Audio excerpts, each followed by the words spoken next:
Last time on the Don and Mike Show. Where are you listening to us from? Northern California. All right, so you're hearing us live. Yeah, they've been turning us off out here on the lights and everything. We can't get no sleep, can't get no heat. We can cut you some slack for that. Can I tell you something? Right now, every light in this building is on. Right. Everybody today, just for fun, everybody brought in their blenders and turned them on. With nothing in them, and they're still running out in the hallway. Yeah, it's great to live on the East Coast. The Don and Mike Show. Don Geronimo and Mike O'Mara Show. Don Geronimo and Mike O'Mara Show. Hi. Welcome to our show. Mr. Son of a Beach. Hello, everybody. You got the Don and Mike Show. Coming to you live, 4 hours every weekday. From the studios of WJFK, Washington, D.C. Broadcasting nationwide and coast to coast. You can call Don and Mike anytime for free at 877-365-3636. That's right. But turn your radio down. I can't speak. Know who what you do call. I can't speak. Don't call to play the name game. No calls to rate women. I can't speak. Don't ask when they're coming to your town. And don't call telling jokes. I can't speak. And so. The Don and Mike Show. Hi, in the thing from your ears. The Don and Mike Show. You can get it. Move to your left. Move to your right. The Don and Mike Show. The best thing you're gonna find. The Don and Mike Show. On your radio. What? Get into it. The Don and Mike Show. You can call Don and Mike anytime, toll free at 1-877-365-3636. That's 1-877-365-3636. They're ready to believe you. Everybody loves Don and Mike. It's the Don and Mike Show, and they'll say what they wish. Where else would you rather be than right here, right now? Ladies and gentlemen, of course, you remember that famous movie, The Last Temptation of Hotspur. He is known to some as Jesus Christ. I know him as Philip Hochberg. Ladies and gentlemen, please welcome Rob Spiewak. Take it away, Rob. I'm Rob A. Rob Spiewak from the Don and Mike Show on WJFK, and I want to know, are you ready to help our team do a big win over the Giants today? What do you say, fans? Rob Spiewak. Hey, what do you say, fans? Phil wanted me to tell you a message. Please refer to him by his new name, Which is? Benicio del Hochberg. Good afternoon, Mr. and Mrs. Cookie Crumbles and all the ships at sea. Say hey to the guys who cut off 2 of my toes and taught me to roller skate. Yeah. Don Geronimo and Mike O'Mara. At least you didn't do the goddamn superb owl joke today. But you did. Thank God. So I win. Right. Yeah, you win again. You win again. You embarrass me deliberately in front of a reporter, Rob. Christina. Christopher. Damn it. Hi, everybody. Don and Mike Show coming to you from, well, the cheapest company in the world, Westwood One. They syndicate this show every day. Do they really? They do. All right. Send it out to over 60 stations. We're glad you're listening. It's a new episode on Wednesday Humpty. Jan 24. Phone number same as it ever was. Same as it ever was. And, of course, translated at 877-365-3636. Welcome to my world. That's our toll-free line, 877-365-3636. Oh, yes. Please, every one of you, come on in. Today, we're jam-packed. I mean, we normally have nothing going on. We normally have to make magic out of nothing. Today, we got too much going on. We normally have to make pudding out of F. But today, we have the real ingredients. Today, we'll find out what it would be like to work on a real show with real scheduled guests. Cool. Well, that's fantastic. Happens every once in a while. Of course, it's built with you in mind. Built with you in mind. Milk will you advise? It was all of it subject to change at any possible moment. But today on the show, Chuck Stossel, Jail Mail, a chance to yell at everybody's favorite movie reviewer. Also today, Leah Remini telling us about the CBS plane of stars going out to the Super Bowl. Yeah, we can talk to her about her recent appearance in Las Vegas on Regis and Regis. Right, I don't think that she is invited on that plane, incidentally, to the Super Bowl. And the mayor of Baltimore today, Martin O'Malley. O'Malley will be joining us, and we're going to try to give him tips on what dumb bet he should make with Rudy Giuliani for the Super Bowl. Good. What's it going to be? Like a bushel of crabs? And a bunch of apples. New York State apples? I think, really, and I'm going to say this to the mayor, that if he wins, that Mayor Giuliani should be infected with some sexual disease, because isn't Baltimore the world headquarters of STD? They have held that title, yes. They have in the past. I'm not sure whether they currently hold it. I know they've had several categories that they've been leading in. I know they were number one in VD for a while. Syphilis, they were number one for a while. They were number one in some of the RIA, some of the gonorrhea. Right. I think overall, per capita, I don't think, total numbers, because they're not as big as like a New York. Right. If you go by percentages, I think they hold fast at number one. Well, then I think that should be the bet. That, that the mayor of Baltimore should say to the mayor of New York, if the Ravens win, you come to Baltimore, you come down to one of the crack houses, and you have unprotected sex with one of our Baltimore hoes. And then if they lose, then the mayor of Baltimore has to go up to New York and be mugged in Central Park. Yeah. I mean, a good old traditional New York thing. Fair. Yeah, because I know even though he's cleaned up the city, you can still probably find somebody to mug him. Yeah, so we'll offer the mayor some deal like that today. Our lead story, though, has to be the fact that, ladies and gentlemen, complaining, bitching, moaning, threatening, it pays off. Shortly before airtime, Dom was presented with a gift. Look at that. That's right. I finally got them. They're pretty. Yeah, my Super Bowl tickets. Biggest sporting event of the year, and you're going to be there. Got it. Got them. Cool. After all that bitching yesterday, all Line 1 had to say yesterday was, you have my word, I'll make it happen. And we wouldn't have had that half-hour-long debate with him yesterday. That is true, but you have to give him his props now. And I told him that I would. And I told him I wouldn't bitch about the seats because I really don't care where the seats are. Right. They're not bad, right? Well, come on. They're where they always are. Sure. And again, I have no complaint with that. So thank you very much to the management team.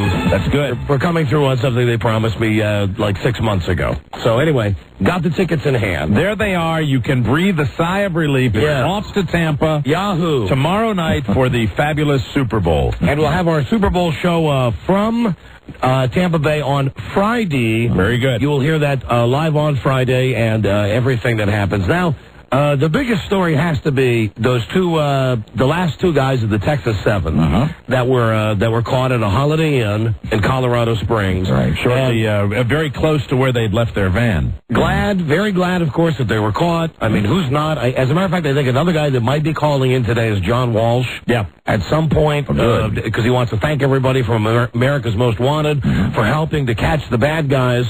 Now, the FBI has been criticized, and I think wrongly so. Yes.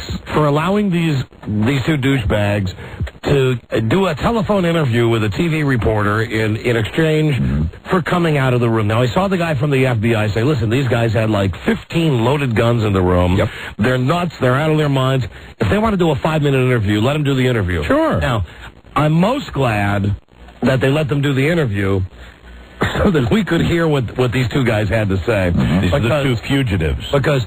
Well, listen, here... One was a rapist, and the other one was an armed robber, right? The first thought I had as I heard the tapes of these guys doing their interview was either one of them could have been a regular caller to a phone scan on this show. Yes, absolutely. I detected that in their voices. Now, keeping in mind that they're both bad guys, and I hope they lock them up forever. Well, I think you're going to get your wish on that one. My favorite, though, is convict Don Newberry. and I'm going to play you just a very short snippet. Convict Don Newberry. Sounds like Don Newberry could be a radio name. Because I want to tell you something. He's a man who makes a lot of sense. Let's listen to him now. I received 99 years. The same day I went to trial, there was a man cut another man's nuts off during an aggravated robbery of a convenience store, and he got 40 years. I don't see how the system is actually working.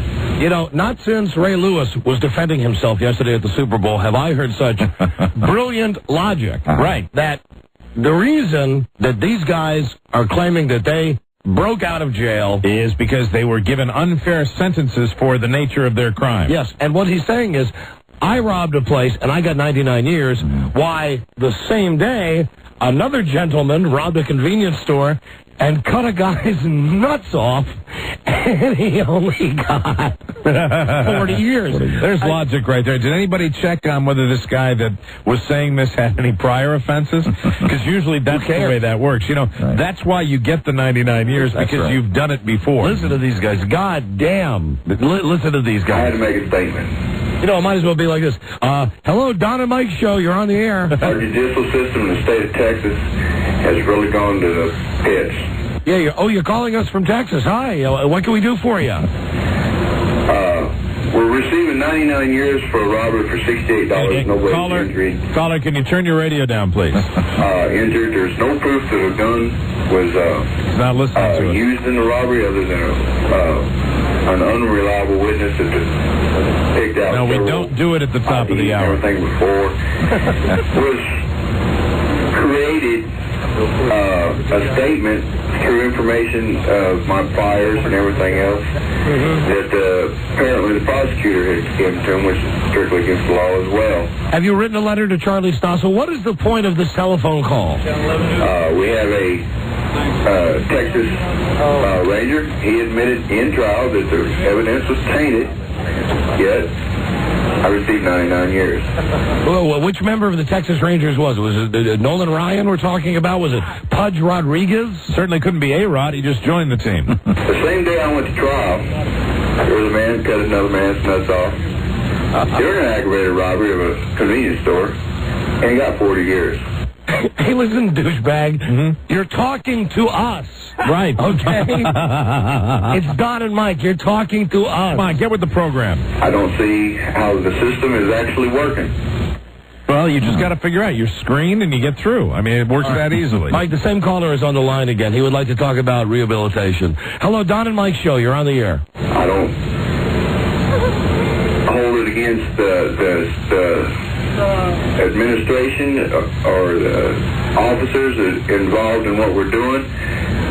I've done crime. I need to pursue, got to face the music. Huh? But you said you got to face the music. There's got to be something within reason in the state of Texas. They're giving kids so much time that they will never get to see light again.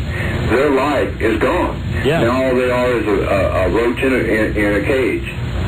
Things have to be changed. There needs to be more rehabilitation in the system down there. Yes, there needs to be more rehabilitation in the system. Wonder if he's going to be a hero when he gets back to the prison. They probably won't put him where he was before. No. Couldn't even go to college.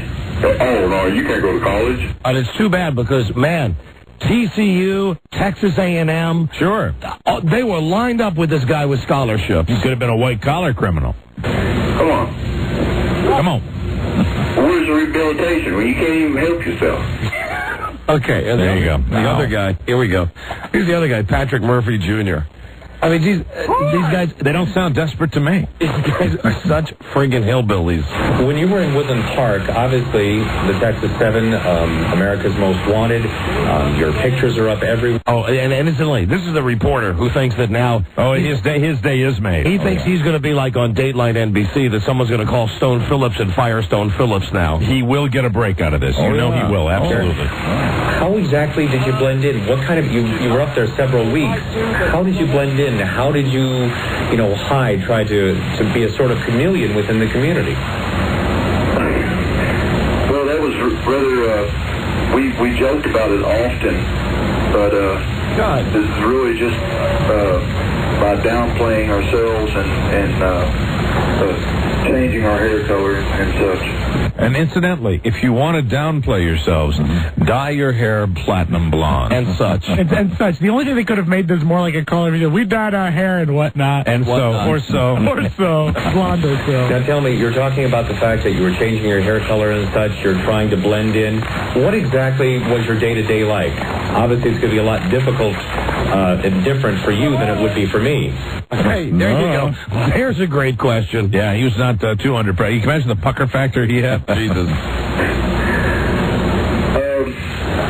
Day-to-day life was, Thinking about that reporter now. we tried to remain as calm as possible at all times, but vigilant. Calm but vigilant. Have you, how about if the reporter really blew it, and you say, okay, have you thought about the fact that when you do eventually, after this interview is over, give yourself up that you might die? Oh, I'm sorry. Oops. Oh, my bad. It'd be difficult to get into that right now. Now, many times we had talked to several people in the Woodland Park area, and they had said that they had seen many of you out in the community. They had said hi to you. Obviously, they had also said the fact that you attended Christian meetings, that you tried to blend into the community. Did they really? A little bit about that. Yeah. Okay, yes, we attempted to be as friendly and Okay, wait a minute. Hold on. Yes, we did break out of jail, and we did kill a police officer, but then we dyed our hair, and we attempted to be as friendly as we could with the local citizenry. They played loud Christian music in their trailer. Why, one man... What a friend we have in Jesus. One man robbed a convenience store and cut another man's nuts off. He only got 40 years. He got 40 years. and as neighborly as we could. As far as the Christian meetings were, that was only one man, and he was the man who committed suicide. That was part of the cover, I guess you could say. We were trying to. He was trying to pass us off as a church work crew traveling around. Jesus. I'm an evangelist. We would like rehabilitation. A church work crew with blonde hair. It looked like a bunch of pro wrestlers. I received 99 years. The same day I went to trial, there was a man cut another man's nuts off during an aggravated robbery of a convenience store, and he got 40 years. I don't See, where's the justice in that? Right. So is that the going rate? 20 years per nut? I think so. Okay. see how the system is actually working. There he is. Yeah, there they are. Himself, whatnot, or so and such. There they go. We were trying to be neighborly and such. Well, kudos to law enforcement for getting all those guys. They got every one of them. Good job. I didn't think they would. After a couple of weeks, I didn't think that they'd be able with that many guys. Well, listen how stupid these guys are. Yeah. I mean, if anything, I fault the police for not catching them earlier. These guys are so dumb. It's an American tragedy, Don. An American tragedy. Well, there's another fella the same day. Robbed a convenience store, cut a man's nuts off. And now I know that I took the revolver and I stuck it in the person's face, but he really cut the nuts off. Yeah. Why did I get 99 years? Where's the rehabilitation? Right. Pattern nowadays. I can't go to college. Yeah, that sucks. So that's why we broke out of jail and killed the police officer. Thank you. Yeah, we're doing it because kids now, they get put in jail and they're like roaches in a cage. And all they've done is commit a major felony. Where's the rehabilitation? I mean, you owe me. I know that I don't know. Cut his nuts off. I received 99 years. The same day I went to trial, there was a man cut another man's nuts off during an aggravated robbery of a convenience store, and he got 40 years. I don't see how the system is actually working. Well, hey, excellent point. There you go. Touche. Game, set, and match. Well, maybe he'll see how it's working when he goes back there for the rest of his life. All right, they got him. And I'm not even as pissed off at those guys as I am at stupid Ray Lewis. That, I watched part of his press conference yesterday down Saw a little of it myself, yes. But now that I'm reading the quotes from Ray Lewis, I'm getting even madder. Sure. Well, I don't blame you for getting mad. I mean, even if First of all, the fact that he didn't express any remorse. Listen, here's all you got to do if you're Ray Lewis. Even if he's not, even if he wasn't anywhere near the crime. You got to say, I was hanging out with the bad guys. Right. I didn't tell the cops everything that I knew. I'm real sorry. That's all, and then it's over with. Yeah. But if you're going to go in with an attitude, it's going to suck. Here we go. All the off the field, these are all quotes now from Ray Lewis. All this off the field stuff, I don't have to deal with it. Jesus didn't please everybody either. Oh, boy. I mean, Jesus was spit on and lashed at, and he hung his head and never said a mumbling word. So what do I have to say about two people who still think I murdered two people? Jesus. I mean, no pun intended. The fact is, he was there that night. Show just the tiniest bit of remorse and just be, I'm trying to move on with my life. Instead of, what was he saying, something about the mayor of Atlanta and the fact that they were trying to get him and the whole... Yeah, they were trying to get him. Yeah. He was not convicted. He plea bargained. Right? Hold on, here we go. Wait a minute. You should be mad at the mayor of, yes, I'm blessed. Yes, I'm black. But let's find out the real truth. The real truth was never about these two dead kids on the street. This was about Ray Lewis. And that's not right. Don't be mad at me. The people to be mad at are the prosecutor, Paul Howard, and the mayor of Atlanta, and the people who never cared at one time to find out who killed these people.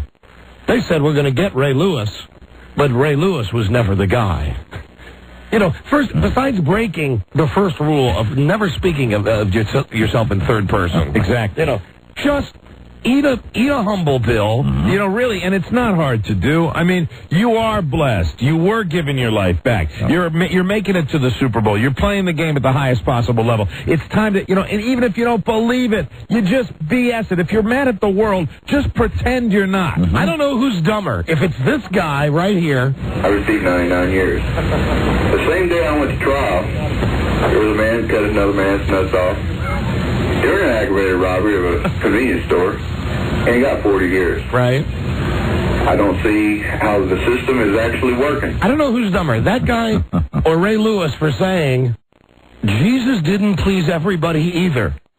Jesus was spit on and lashed at, and he hung his head and never said a mumbling word. That's worse, I think. If you're leaving a party where two people get stabbed to death, that's what you want to do. You want to compare yourself to Jesus. The last time I checked, and, admittedly, I haven't read the Bible front to back in a long time, but I don't ever remember Jesus getting into a Lincoln Navigator wearing a gigantic full-length fur coat. Yeah, I don't think that happened. I don't ever remember Jesus at a press conference wearing his hat all crooked. Yeah, what's amazing to me is the fact that for whatever reason, he did go through the process. He wasn't convicted of this.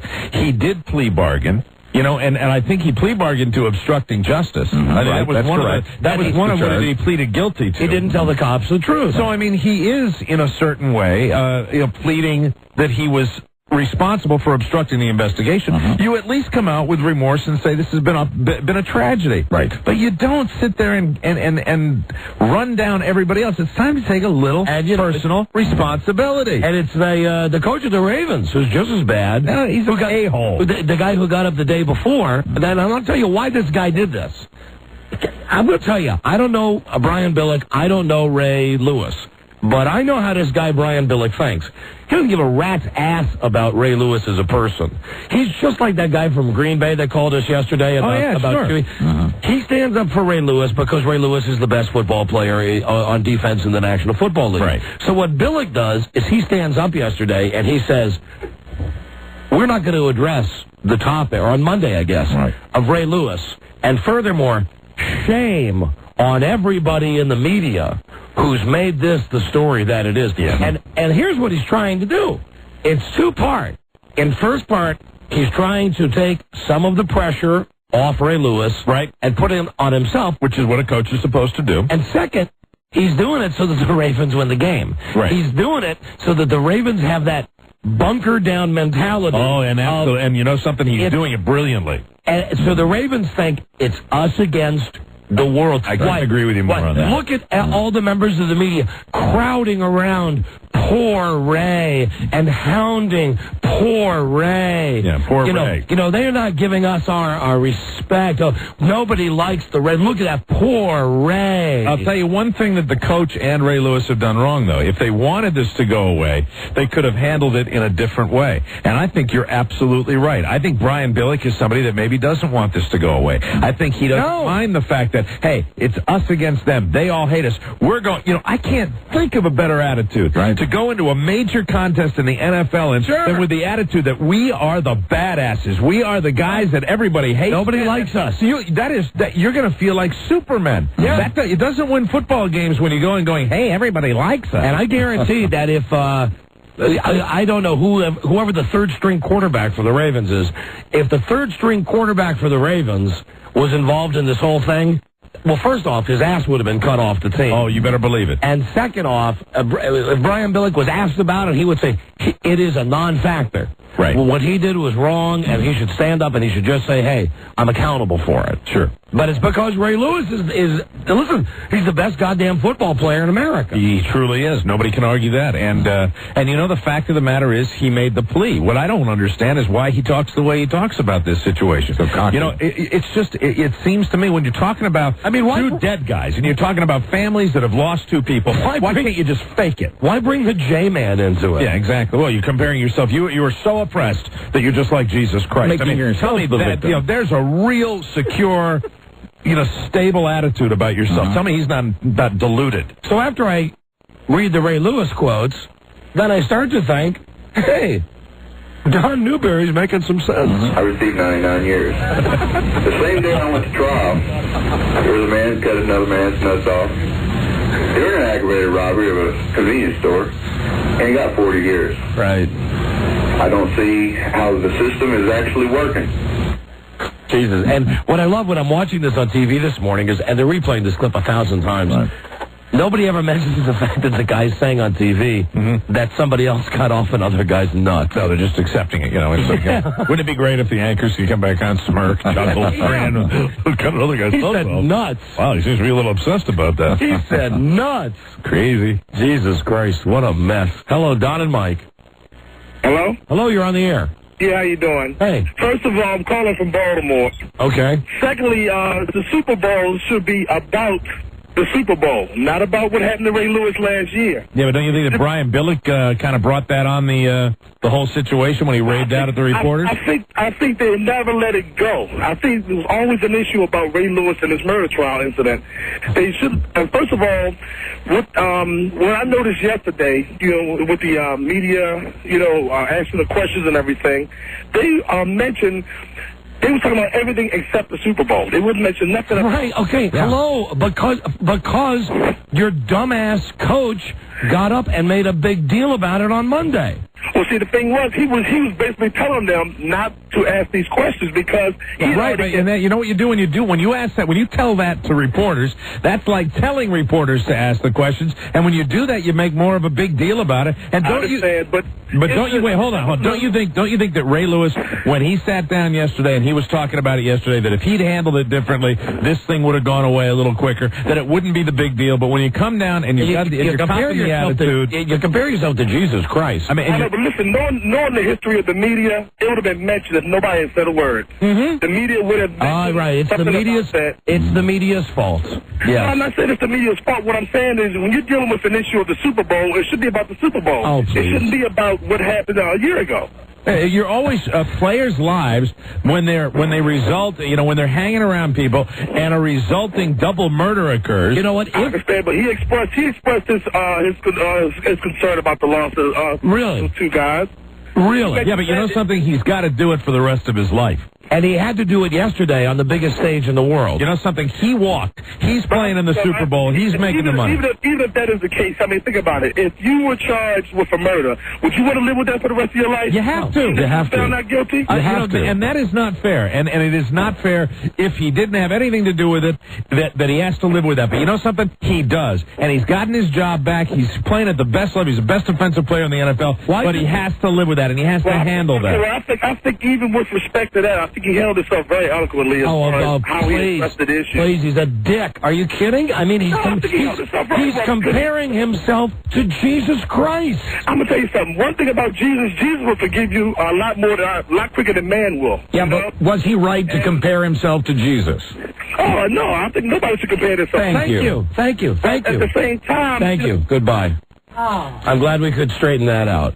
And, I mean, the forgiveness is not the issue. No. I mean, really, it's not the issue.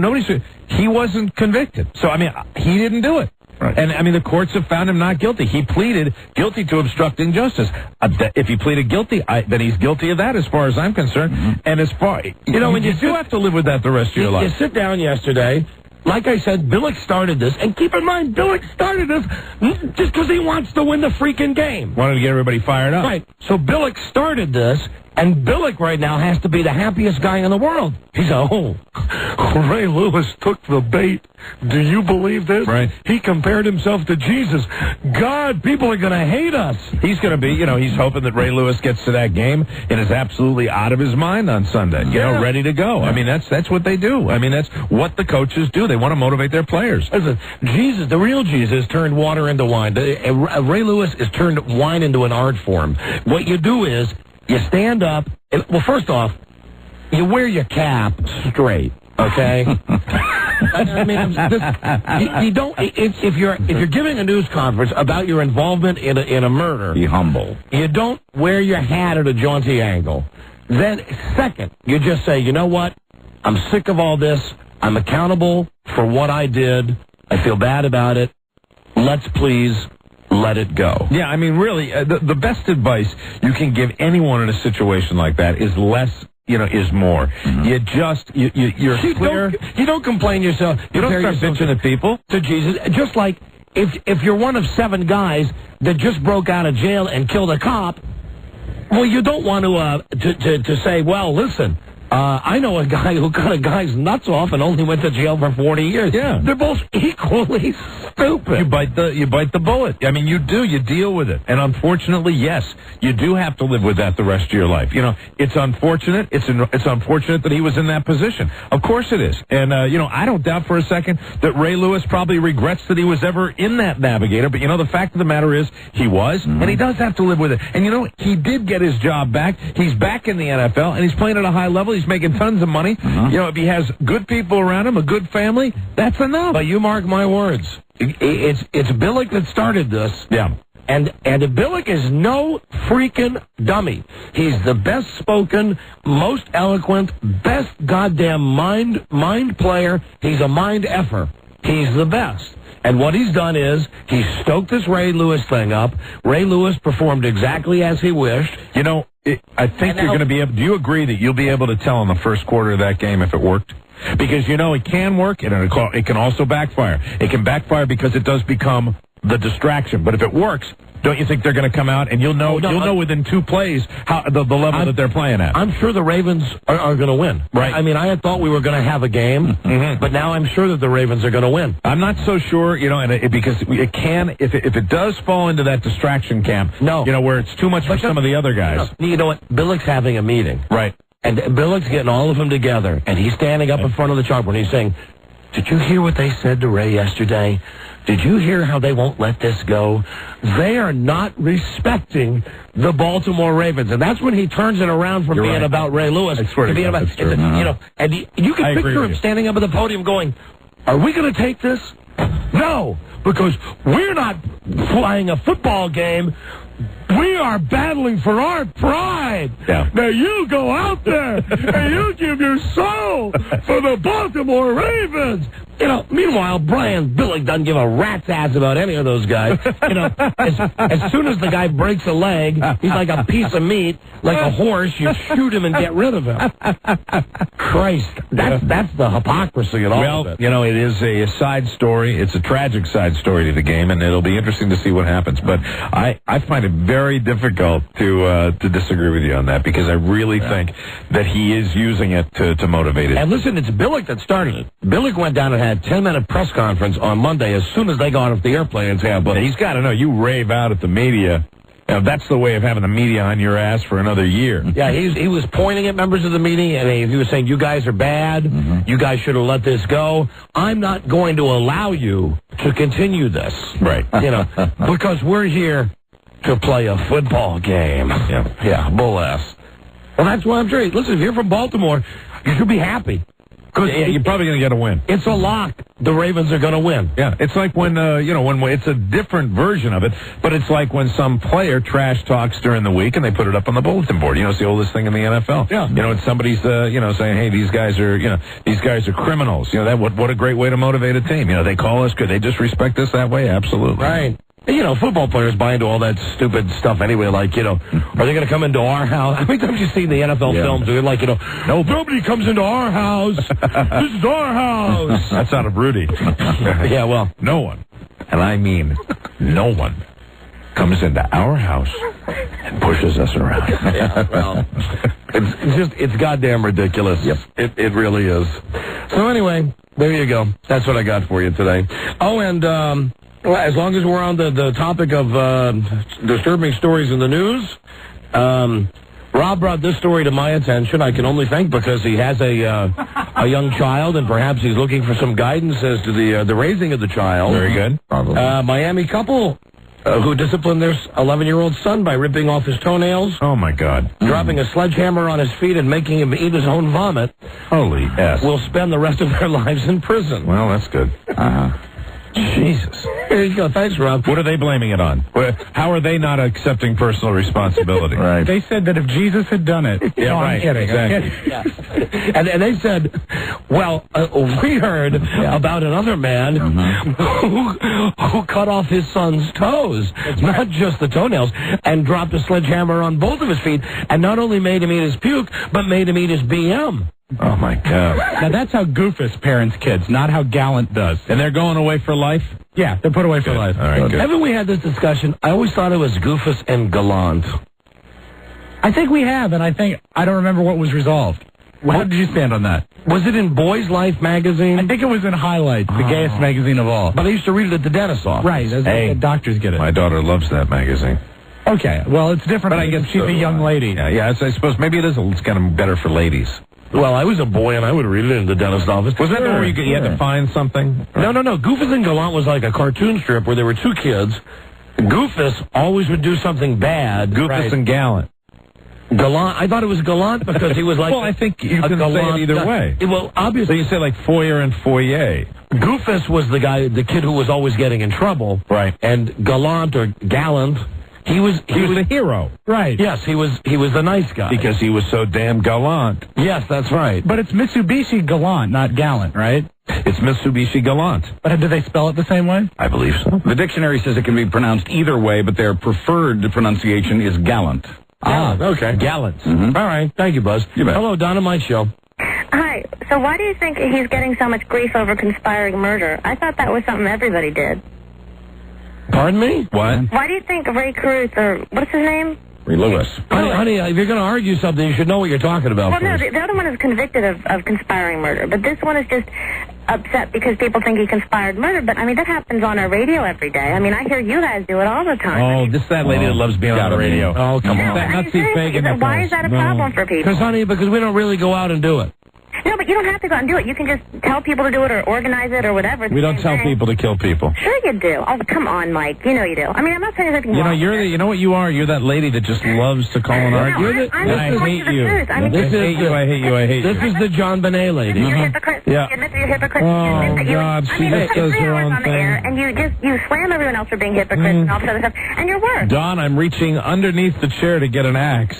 See, I wouldn't put it past you. Honey, listen. Look at what I have in my hand. If we're so hypocrites, I don't know where it is, Mike. We don't know where the PT gosh. If we're such hypocrites, why you listen all the time? I don't listen all the time, but when I can get on the air, I do. Just whenever you hear a topic that you know, you can call in and try to fool us with this bull ass.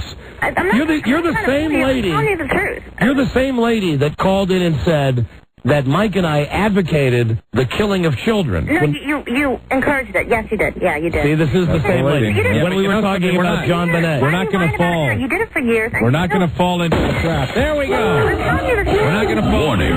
Warning. Terminate this call. Warning. This is not a test.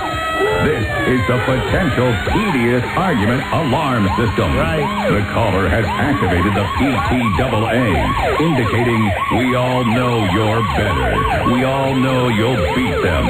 And we also know you're an asshole. Call terminated.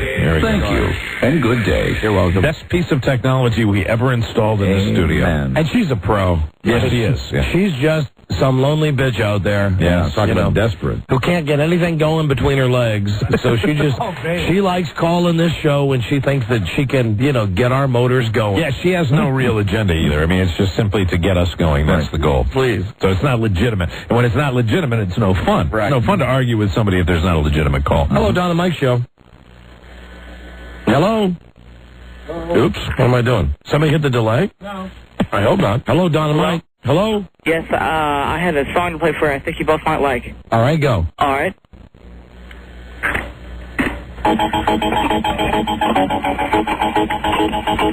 Oh, not the Macarena. Timely. Sitting in my house and I know that I'm alone. Feeling kind of horny, got a tingle in my bone. Going rubber pants, I think the one with Sharon Stone. Hey, masturbator. I go... Okay, all right. Well, it would have been funny about 2 years ago when that song was out. Absolutely. Still gives us a little chuckle. Hey, masturbator. And look at it. We spent all this time, but we've not even discussed tomorrow's show. Yes.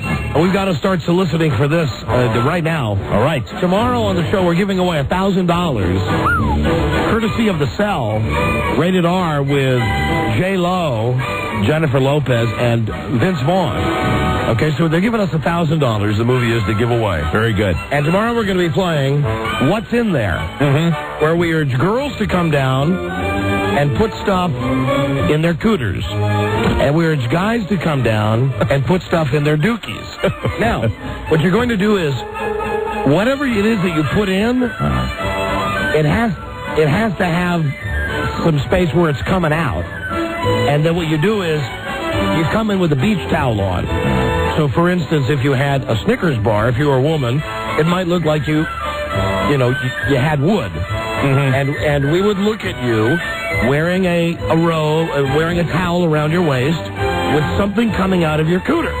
And we have 10 questions to see if we can guess what's in there. If we cannot guess what's in there, you take off the towel, you show us what's in there, and then you go into the random drawing for the $1,000. Now, for the guys, it's going to be between two pillows, right? Yes, in their duke. Right. Yeah. Not like up inside there, though. No. Simply just between two pillows. Between the cheeks. Right. And for the women, it's got to be, out there a little bit. In the cooter.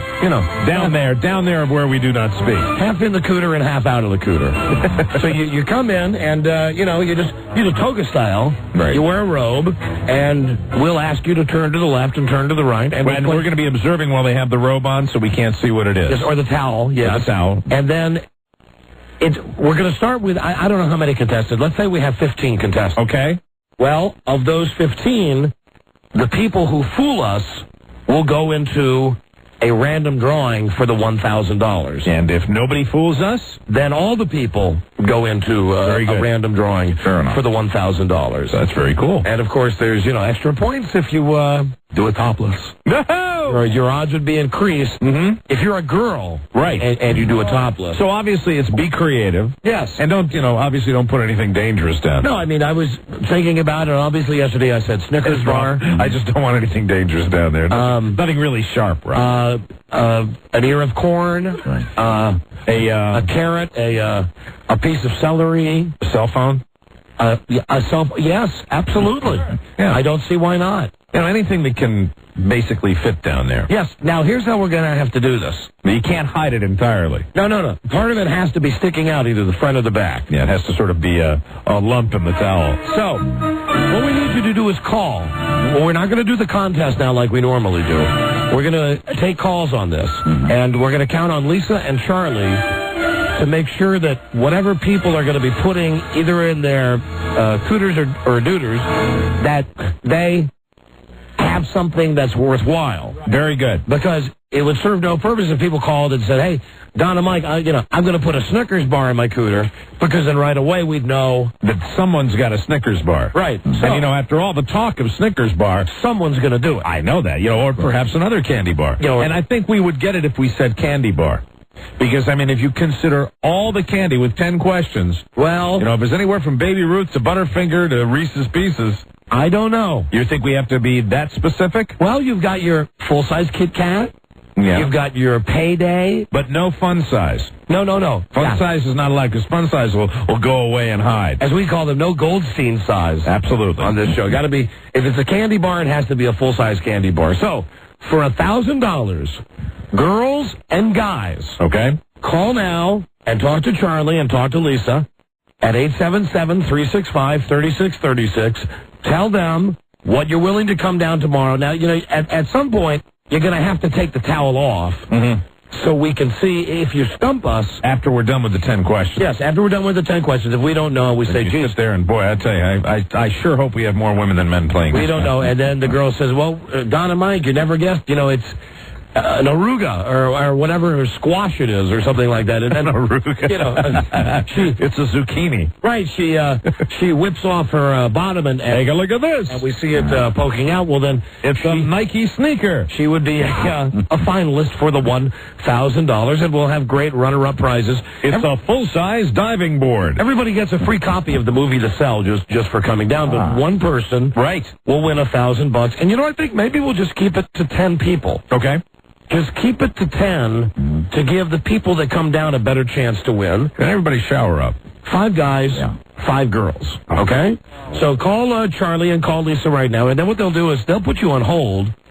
4. What? 6 and 4? 6 and 4? 6 and 4 down. Thank you, Rob. Thank you. Very good suggestion. Yeah. Maybe 6 girls and 4 guys. Thank you very much. And you tell them what you would like to insert, either in your cooter or your dooter, and then they'll put you through, and we'll talk to you, and we'll set this up for tomorrow. We'll have a fun show. Very good. We'll play for the first time ever. What do you got in there? What's in there? What's in there? What's in your pants? Wait, what you got in there? Okay? So if you're interested in this for $1,000 in cash, call right now at 877-365-3636. And when we come back, hopefully Charlie and Lisa will have some contestants. Yes. Thank you. This is going to be the PU factor. And we need more citrus spray for tomorrow's show, Rob. So listen, if you're interested in $1,000, think about what you could shove in the front or the back and that we would not guess. And if you come up with good ones, call them right now. We'll put you on the air, and we'll be right back. Disregard that. Excuse me. Warning. Disregard that, please. Disregard. That was premature. I'm sorry. That was premature touch-tone ejaculation. I didn't mean that. We will be right back. This is the Don and Mike Show. What brings you here? I heard about your trouble with Fatu. Thought I'd come to lend a hand. Thank you, my son.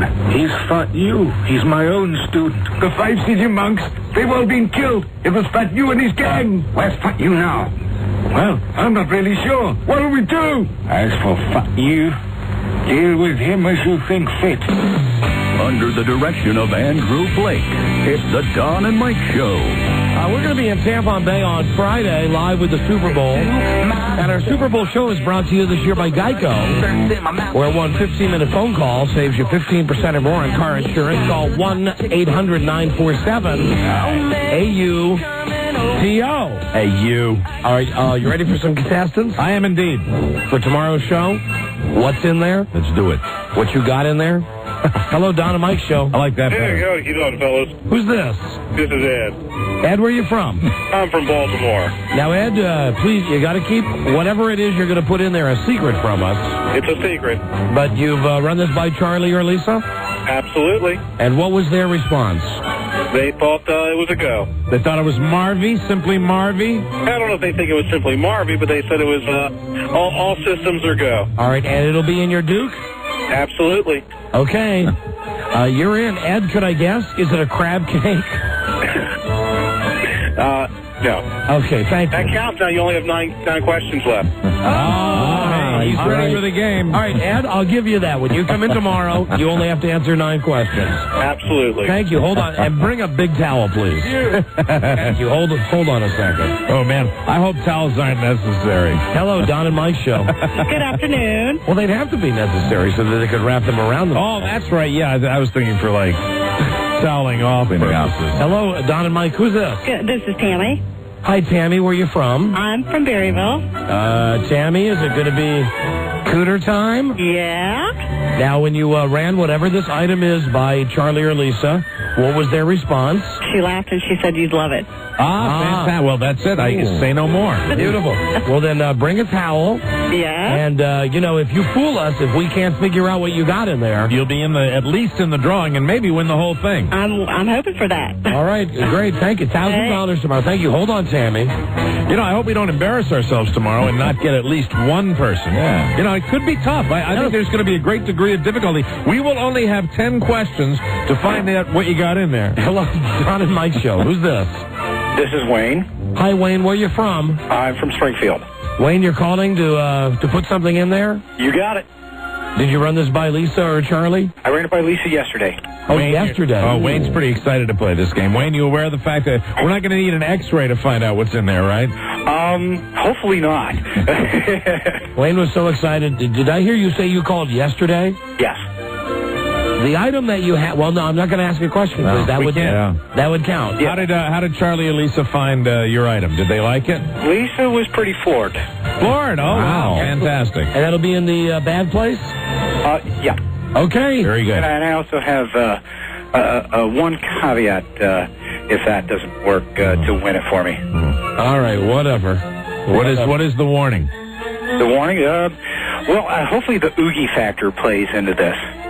Okay, it's nothing. Well, no, I'm not going to ask the question. Yeah. Thank you. Wait. No, we can't. Oh, we can't. Now I'm scared. We're going to have to trust Charlie and Lisa. And I'm going to get that old creepy headachy stomach feeling. Please, no gerbils. Yes, nothing live. Well, it's nothing that can hurt you. The gerbil could, gnaw on your butt. No gerbils.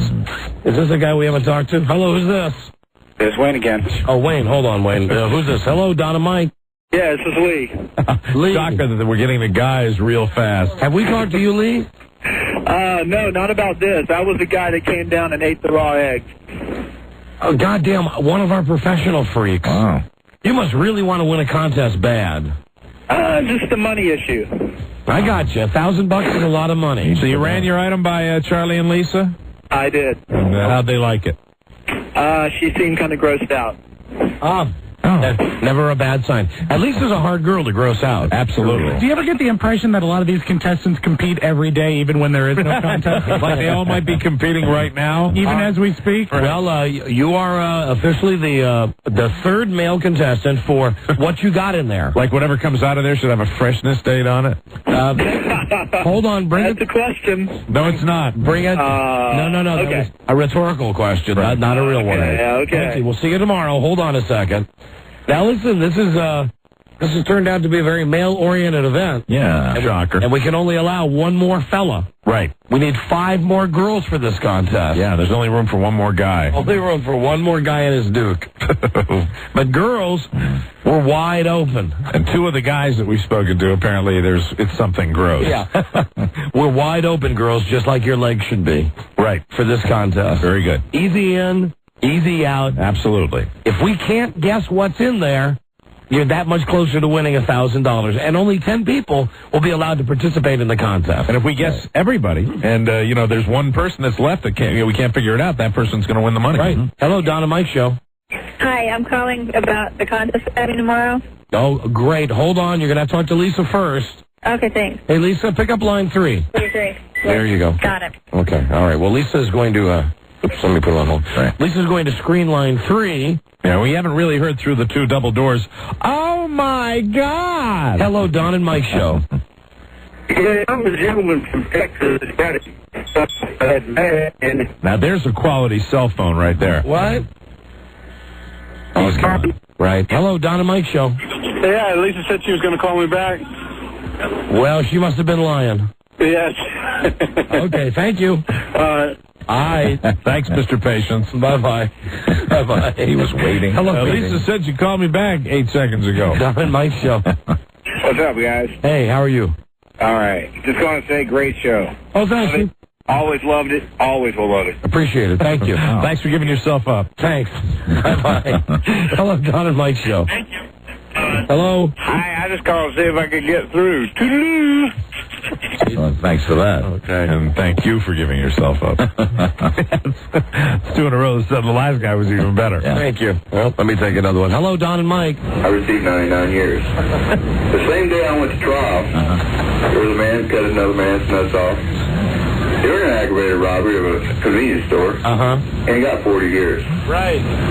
I don't see how the system is actually working. Okay, thank you. Hello, Don and Mike Show.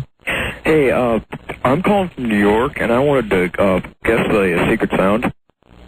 Oh, no, we're not even... We're way on something different right now. Oh. Now we're doing What You Got In There. You're going to love it later on tonight in New York City. Listen tonight. Thank you, Don. Can I play the game, though? No, sorry. I mean... Please. No, I'm sorry. We're doing something totally different than the secret song right now. Please. We appreciate the fact you listen. We appreciate it. Keep listening. I'm not going to listen if you don't let me play. Okay. Oh, well, then F you. F you. Okay? Well, F you, too. All right, F you. Bye-bye. All right. F you. Another friend made.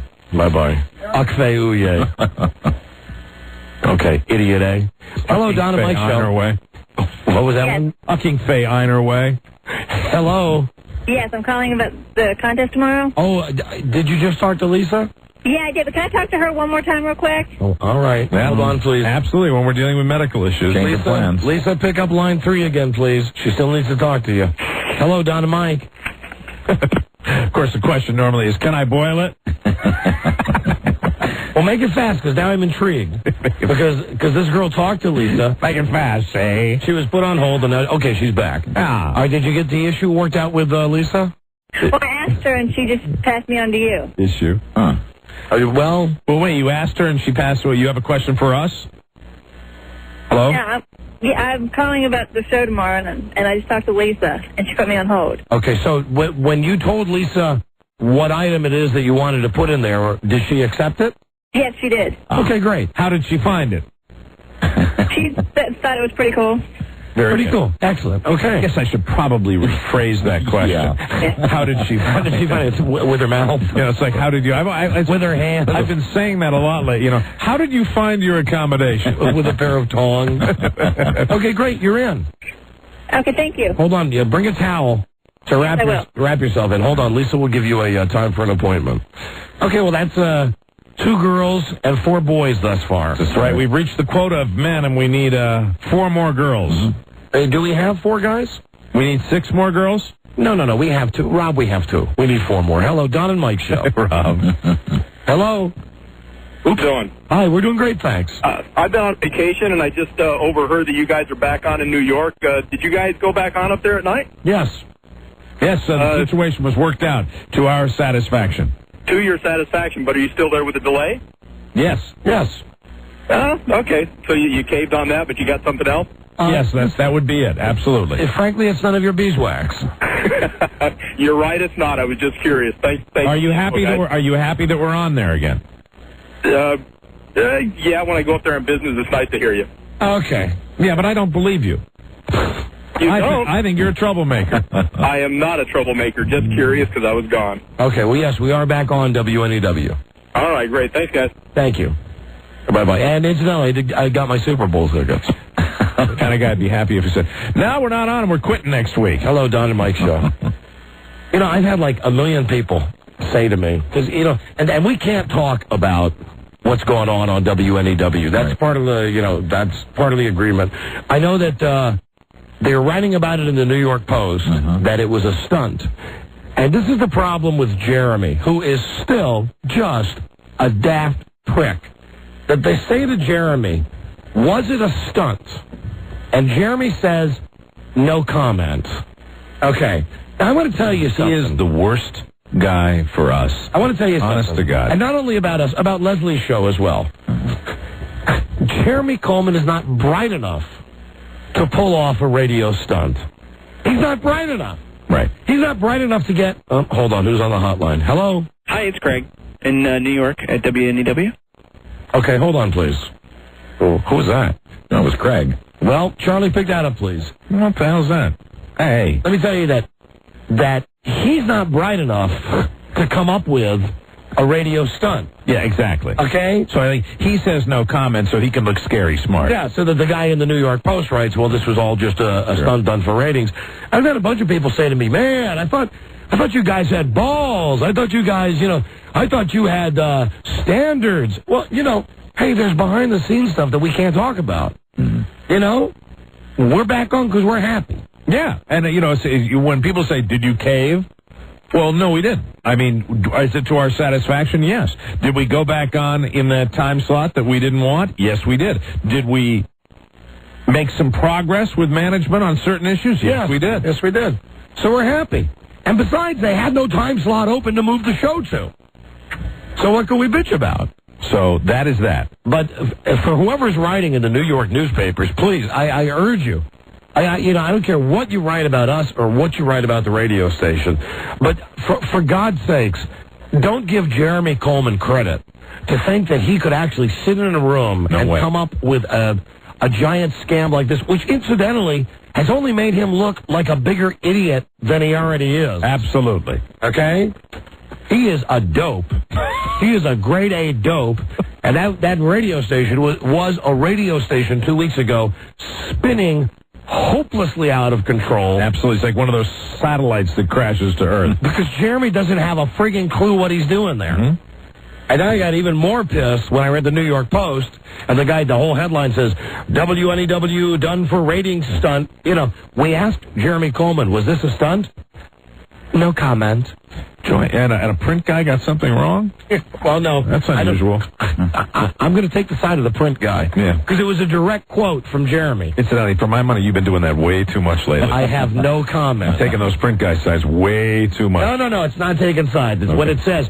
Jeremy Coleman said, quotation marks, I have no comment. Just remember, okay? Print guys, just like the Nazis, in World War II, the program directors, just like the Japanese army in World War II, right, okay? They're both bad guys. They're both the enemy. I'm not taking the side of I'm not saying reporters are good guys. They're not.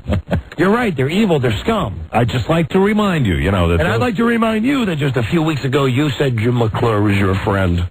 You caught me on that. Okay, so we're both. You'll never let me forget that one. And you'll never let me forget that. How foolish I was. That's why we will stick together through thick and thin, because we hate everybody. There you go. We hate everybody. I go to bed every night thinking about that line about Jim McClure. God, what was I thinking? Stupid thing to say. My friend. Could you picture really if Jeremy Coleman was sitting down and goes, all right, now here's the grand plan for WNEW.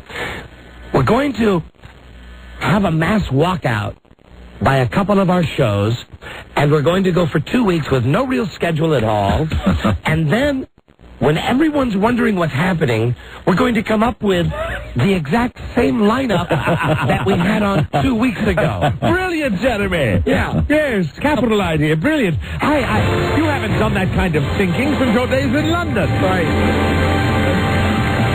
He has trouble zipping up his pants and tying his shoes in the morning. Jeremy has trouble turning his radio on to pick up the station. And I'm sure that's why he said no comment. He thought it would make him look, like maybe a smarty pants. Yeah. Yeah, way to go. Well, isn't there anybody out there who's examining the possibility that maybe Jeremy is just a tool? Wouldn't that be great in the New York Post? Yes. NEW program director Jeremy Coleman, tool. Hey, you can quote me on that right now. That was no stunt, and Jeremy Coleman is an effing tool. You can print that in your newspaper. Print it. Hello, Don and Mike Show. I'm calling to play the contest. Oh, you mean with the thing in your butt? Yeah, you guys, did you already have 4 people? Yeah, we got plenty of guys. We need girls. You need an alternate at all? No. Something tells me all 4 guys will show tomorrow. All right, thanks a lot, guys. All right, thank you for listening, though. All right, thank you. I'm guessing he had it in there already. Yeah. Hey, let me ask, though. Are you still there? Yeah. Being as you're not going to be in the contest, what were you going to put in your Duke? An electric shaver. Fantastic. See, that's a good one. Great idea. That would be a hard one for us to figure out. Yeah. Especially, not if it was running. Thank you. Thank you. All right. Bye-bye. Cordless, don't you Hello. know? Don and Mike show. Hello. Hey, I don't think that Jeremy Coleman is smart enough to know that a no comment would make him seem smart. Yeah, I'm going to say that there's a chance that's true. He might have just said it because he couldn't think of anything else to say at the time. Yeah, I'll tell you the one thing he is smart at covering his own ass. That's when that's his major skill. There is no doubt, because listen, the guy survived here for 8 years programming this station and did nothing for the success of this place. This place survived despite the fact that Jeremy Coleman was the program director. Yeah, but I think there is a chance that he might not have had the smarts to process it that quickly. That they might have said, was it a stunt? And all of a sudden his eyes start darting around and said, how could I get in trouble if I said yes or no or whatever? And he says, no comment. I don't think there's enough covering to cover that ass. Right. Thank you. From what I've heard. Thank you. Bye-bye. And we do need one more guy for the contest. Lisa just brought a note in. We do need... Well, we can't use that poor last guy because he's got the electric shaver. The guy with the electric shaver, sorry. No, you can always put something else up there. Yeah, call us back with something else. We'll let you play. We'll give you the last spot. Hello, Don and Mike show. Oops. Hello, Don and Mike. Well, that's 2 in a row. Maybe it's halitosis. Hello? Don, did you get your Super Bowl ticket? Is it too much to ask? The show starts at 3 o'clock. Sorry. Is it too much to ask that you listen? I'll go kill myself right now. So selfish. Hang up. So incredibly selfish. We were here. Where were you? And listen, instead of killing yourself, just cut your nuts off. I'll cut my nuts off. Because you'll only go to jail for 40 years. I received 99 years. The same day I went to trial, there was a man cut another man's nuts off during an aggravated robbery of a convenience store, and he got 40 years. I don't see how the system is actually working.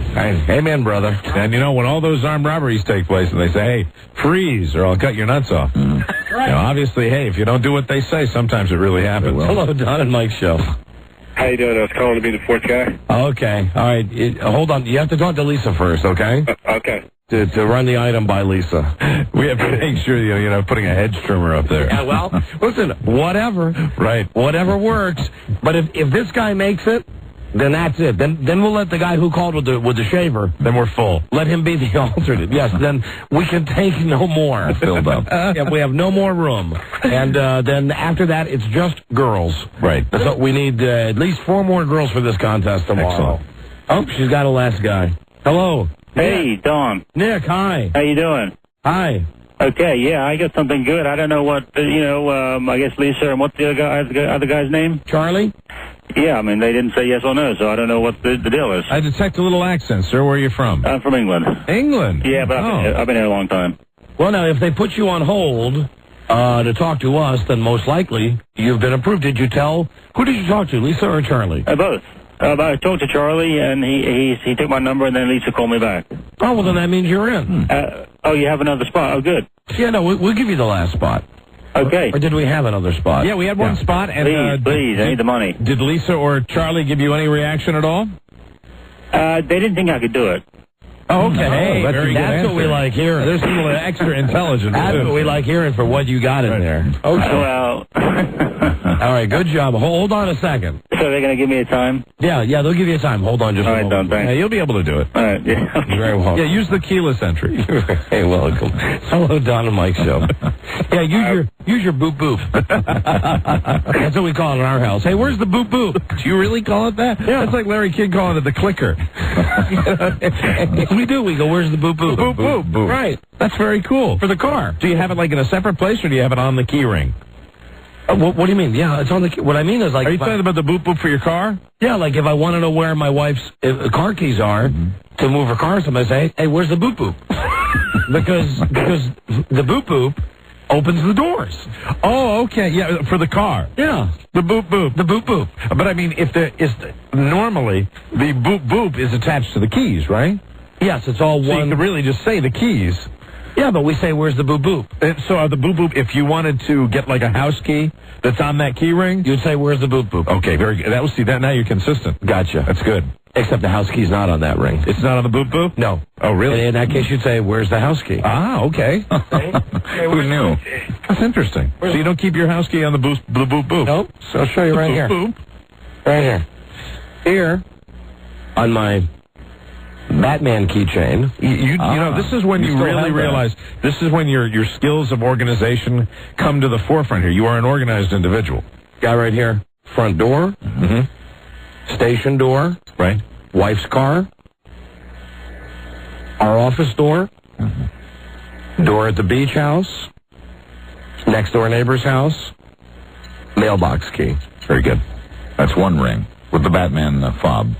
And right here, for my car, the boop boop. You got the boop boop. Fantastic.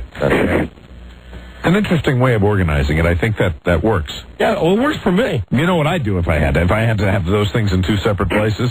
What? Yeah, I'd have to walk around like with a bunch of coat hangers. I'd be constantly locked out of everything I owned. What can we do for you? Hello? Hello? Yeah. Lisa had me on hold. Oh, all right. Now, she's written on the screen here that this guy would be a good alternate. Oh. Really? Did you impress Lisa with the item that you would like to put in your Duke? She was speechless at first, and then she said that was a pretty good idea. Wow. You know, and then asked me to be an alternate, and then that guy, Nick, came on and said he was going to be fourth guy. So, well, good luck. All right. Well, you can be the alternate. Hold on a second, please. But Lisa, Charlie, no more guys, please. Just girls from now on. Yeah, you'll appreciate this. I have a funny key story that happened just the other day. Yeah. The lady Leah that helps us out with our kids. Yeah. You know, she said that I was talking one day to my wife that shocker, I didn't have a house key, and so she said, I'll go make you a house key, and so this was like a month ago.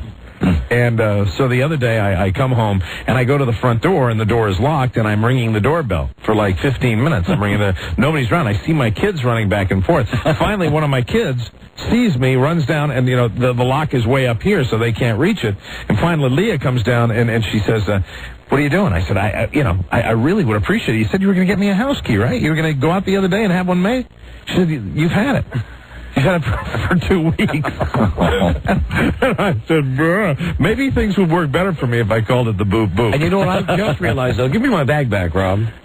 I have just realized something. That as I go through my key ring, right, I have a key to my wife's car on my key ring. Yeah. So if I want to open my wife's car, I don't have to say, where's the boop boop? Where's the boop boop? Yeah, but you can't do it with that keyless thing. You're right. Which is, once you master that keyless thing, you gotta love the boop boop. Oh yeah, right. You gotta love it. Okay, all right. My problem with owning two General Motors products. Yeah. Unfortunately, we have two identical boop boops. Oh my. And it's constantly a battle. And now I know what you're gonna say. Just like put a piece of tape on one of the boop boops, but I just haven't had the time to do that. Yeah. So I got two boop boops. Why don't you just take a magic marker and write something on one and something on the other. Boop 1 and boop 2. Give me your thing. All right, here, Rob, give me my bag again. One thing I am is prepared. Okay. I've got $1 million. But I don't do it yet because, I don't know which. What are you going to write on one of the boops? Here you go. Watch. Wait a minute. Okay. Hold on. Hear what I mean. See what I mean? Here's the one boop boop. Yeah. There's the one boop boop and the other boop boop. Here you go. Wow.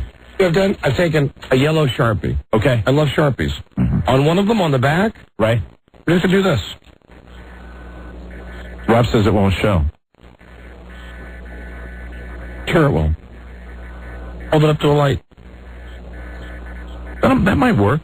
Mm-hmm. That's very good. Now I've got my boop boops very well organized. Thank you. And my boop boops for my car? You have them labeled? Come with numbers on them. Do they really? Wow. Do you see number 1? No, I didn't. Let me see. Look at it. Look at the back of it. Very fancy. It says number 1. Oh, that is. See? Hey, General Motors, though. Because now I know that Best of all. That's my boop boop. What, Rob? You need to see it? Oh, that's cool. Yeah. I have a question. Yeah. The same general company. I mean, you're driving a Cadillac, and I'm driving a GM and a Chevy. Yeah. But, they're nice cars. I mean, it's a nice truck. Mm-hmm. Why can't they do the number 1 and number 2 or put something on there? Because it's not a Cadillac, Mike. That's right. Yeah, you're right. It's not a Cadillac. And I've got news for everybody. The show has now officially ground to a halt. As a matter of fact, I'm just getting word that the show is now officially moving backwards. Very good. Wow. Fantastic. Because of the boop boop discussion. Yes, so we better change the discussion right now. Oh, I know what I want to play for you. Hold on, real fast. This will get the show back on track. Great tape.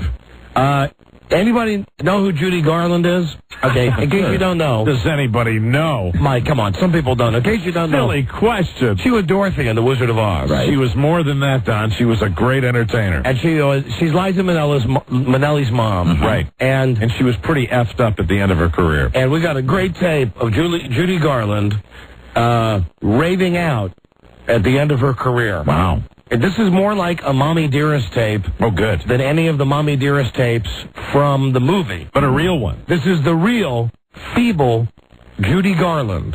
We'll debut it for you now. I'm mad. I am mad enough. And yet still very self-conscious that I'm going to write a book. And I'm going to talk. I wanted to believe. And I tried my damnedest to believe in the rainbow that I tried to get over, and I couldn't. So what? There she is. Absolute. That is one effed up lady right there. Yeah. Sure is. I received 99 years. The same day I went to trial, there was a man cut another man's nuts off during an aggravated robbery of a convenience store, and he got 40 years. I don't see how the system is actually working. I'm mad. I am mad. Starting a conversation. And yet still very self-conscious that I'm going to write a book. And I'm going to talk. I wanted to believe. And I tried my damnedest to believe in the rainbow that I tried to get over, and I couldn't. So what?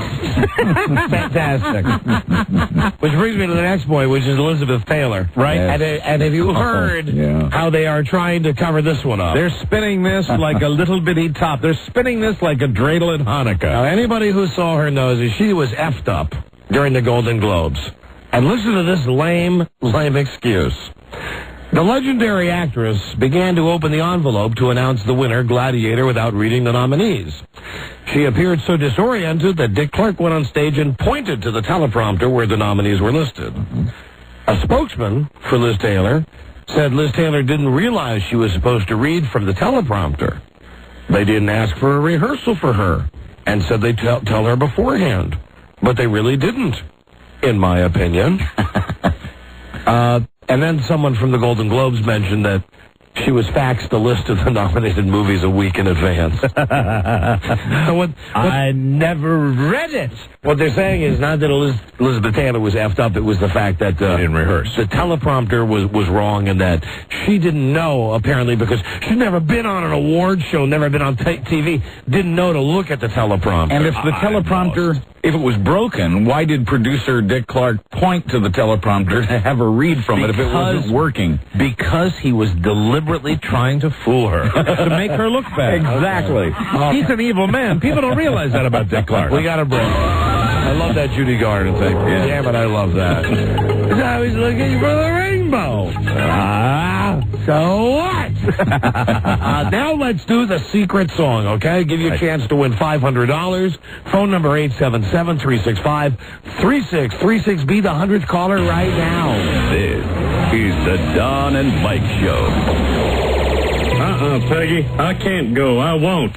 Not after what he said about Lady Bird. Oh, Hank, come on. Now, Min and I just made up. We have to go. And if you stay home, people will think you don't like Con just because he's Oriental. That is ridiculous. I hate the man because he's rude and nasty. Not because of what his people did to us in WW2. Well, Hank, I know that. But everyone else, they'll say Hank Hill is a racist. What the hell kind of country is this where I can only hate a man if he's white? Hank Hill, you will go to that party, you will pretend to like Con, and you will drink until you actually do. Proudly, down to only 2 herpes pills a day. Don Geronimo and Mike O'Mara. You know why? Yeah. Because A was a hassle, man. A tremendous hassle. Actually, 4 a day. I take 2, Mike takes 2. But it's down from our previous total of 16 a day. 16 a day was totally unmanageable. I mean, really, I'd rather have the lesions. I mean, our watches were going off constantly. Absolutely. Our alarm watches would be, well, why do your alarm watches go? Well, we got to take our herpes pills. Yeah, and then back then when there was that time before they discovered this 2 pills a day thing, and we were always having to take the 16, then we just went off the 16 altogether, and we were walking around. We looked like we just ate jelly donuts. Yeah. We looked like Colleen's legs from Survivor. It was really embarrassing. Hello, Don and Mike. Hello, I must be caller 100. Yes, you must be, and what is your name, please? My name is Tim. Who? Tim. Oh, with a Tim. T. Tim, gotcha. Tim, where are you from?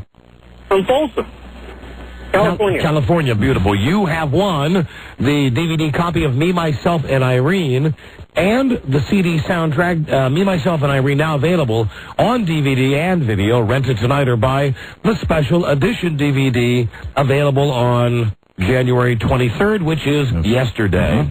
Are you ready to go for $500? Okay, we got secret song number 4, a top 10 hit from the 80s. Give it to us with title and artist. You win $500. Please don't answer till Mike sings like Judy Garland. And we wish you Godspeed. Caller, name this secret song. Oh, I love it. I can't get the song out of my head. God damn, it's catchy. And, of course, the money certainly doesn't come from CBS. Money for this contest, courtesy Main Street Title.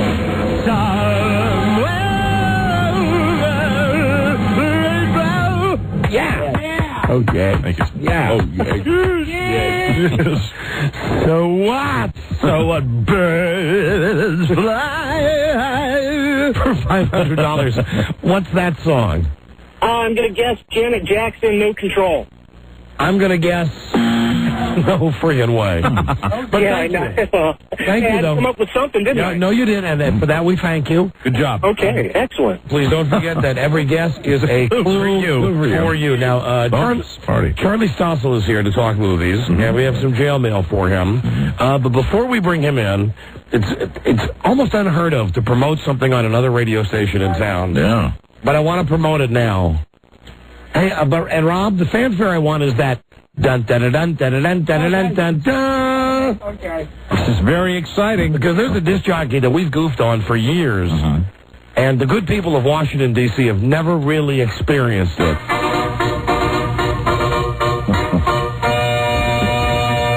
I just found out that starting Monday, Rick Dees is going to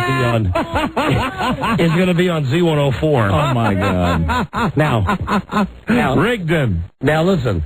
Not only is this, this guy makes Jack Diamond look like a shock jock. Super jive ass. Okay, he's the biggest phony in the world. Yes, he is. And not only is this show going to be available for people in D.C. to hear, but listen to this effed up schedule. Now, Rick Dees does the morning show. I used to work at the same station as this guy in Los Angeles, Kiss FM. Right. 15, 20 years ago, he's still working at the same station. He's doing great there, but, he's on the West Coast. He does a show 6 to 9 a.m. on the West Coast, which means that if the station in Washington, D.C. is going to run his show, what they're going to be running is a tape of the previous day's show. Nice. Meaning that on Monday, when Z104 starts to run his show, they'll be running the show from Friday. Are you ready for the great weekend? Are you ready for a super weekend? Ooh. Who do you think will win the game? The Ravens? The Giants? We have Justin Timberlake from NSYNC on the phone right now. Justin, who do you think will win? This is an impossible situation. Yeah. I know we bitch about being on a 4-hour tape delay on WNEW. Yeah, that's bad enough. But at least you're hearing us same day, just 4 hours later. Exactly. What they're talking about is taking a morning show and playing it the next day. And it doesn't work. And it is, without a doubt, the worst radio show that I've ever heard in my life. The last time we were in Los Angeles, or the time before, Rob and I spent tops 30 minutes in the car together listening to Rick Dees. Rick Dees. Rob and I yes you not, laugh about those 30 minutes right to this day. They do. And I'm talking about 2 years ago. That's right. Rob and I drove from the hotel to the airport together. And you guys quote like 80 different things from that one segment you were listening to. And Ellen Kay, and if you please. And he plays records. So, so it's not like we heard bit after bit after bit. But what you did here was memorable. Oh, yeah. The whole presentation is this whole phony way of speaking, D's Hot Cash. And it was after, maybe after Oscar De La Hoya had a boxing match. Right. And his whole thing was boxing, the whole grading, scoring, don't understand it. have a UCLA boxing instructor on the D's hotline. He'll be telling about it. But first, Ellen Kay.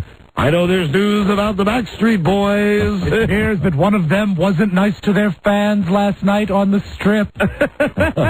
We also have D's sleaze about Shaq. Where was Shaq last night and who was he with? And you're only 48 minutes away from your chance at $1 million. What? All right, D's question right now for a prize. What is Justin Timberlake's favorite sandwich? I mean, I'm not making this stuff up. Wow. If you could trade places with Madonna, would you? Those are his questions. Yeah. To get that incredible, scary, funny audience participation. Only on my D's 800 number. If you could possibly trade places with Madonna, would you? I can't wait. We heard it 2 years ago. I remember that one. We still goof on. And the one last thing is right when that Chris Gaines record had come out. Oh, yeah. See if you can guess what singer this is. You've heard of him. It's the Rick Dees, mystery artist right now on Kiss. Rick Dees in the morning. I guarantee you've heard of him. He wrote the book on Jive Ass. He did. He truly did. He's the worst. And I imagine the person that's assing bricks today is Jack Diamond. Sure. Because Jack Diamond has loosely based his show on copying everything that Rick Dees does. Cool. That homogenized, type of watered down, super syrupy, phony crap. I about bust a gut today when I got a friend of mine who works at that station called me up and said, hey, they hired a new morning jock at Z104. I said, really, who? He says, Rick Dees. I said, you're asking me. He said, no. I said, how are they going to run Rick Dees? He said, they're going to time shift it from one day to the next. The following day, if you please. That's right. Wow. Rick Dees in the morning. I want to say good morning to everybody in Washington, D.C. Hey, how about that? And I bet what they have him do is he'll probably have to come in like an hour before his show and cut stuff just to be run on the station in D.C. Like, Rick Dees, hey, great Monday on the way. How you doing? It'll go through all the days of the week. Super Tuesday to you. How are you? D's in Washington. And they'll play that over the records. Right. And what a little help out to you Beltway bandits, if you please. And that's the big thing. If you please. Write down some Washington, D.C. relatables for me, please. If you please. That's coming up along with Captain Joe from the Trafficopter. But first, Ellen Kay. If you please.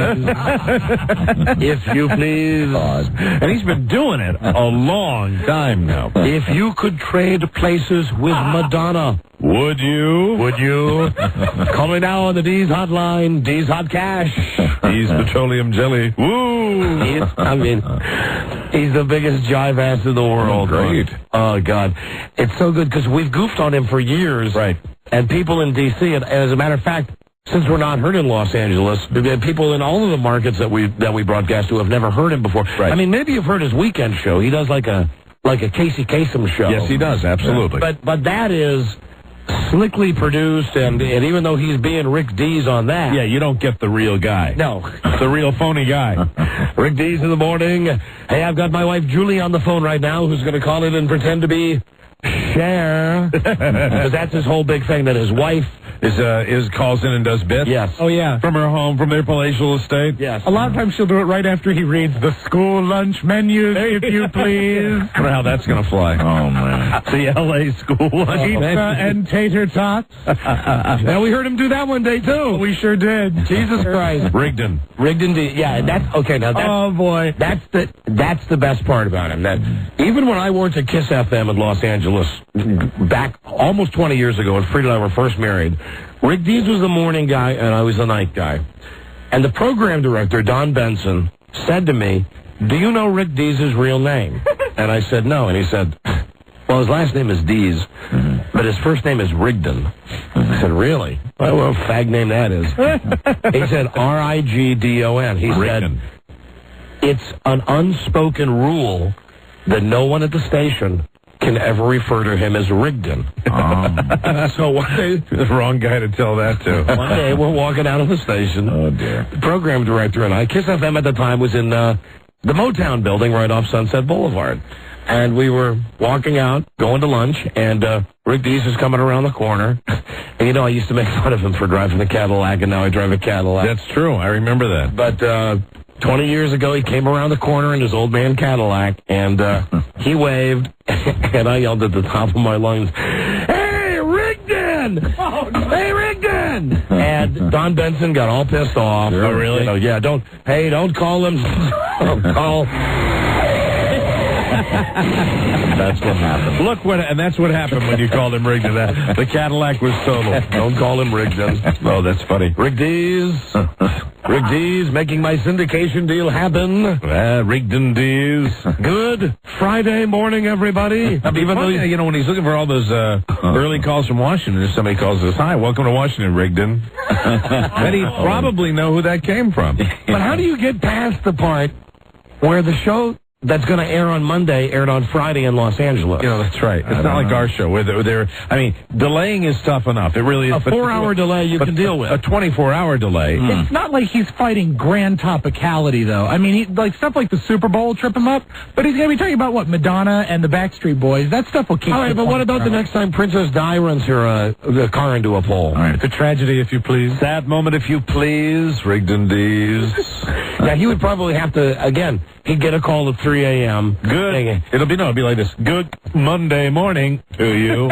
Rigdon. Princess Di drove her car into a wall.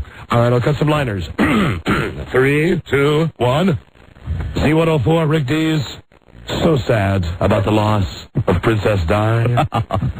How are you today, Beltway Boogaloo? Here's the latest from NSYNC. And then they just go back to playing the tape. If you please. If you please, Rick Dees, if you please. Man, oh, man.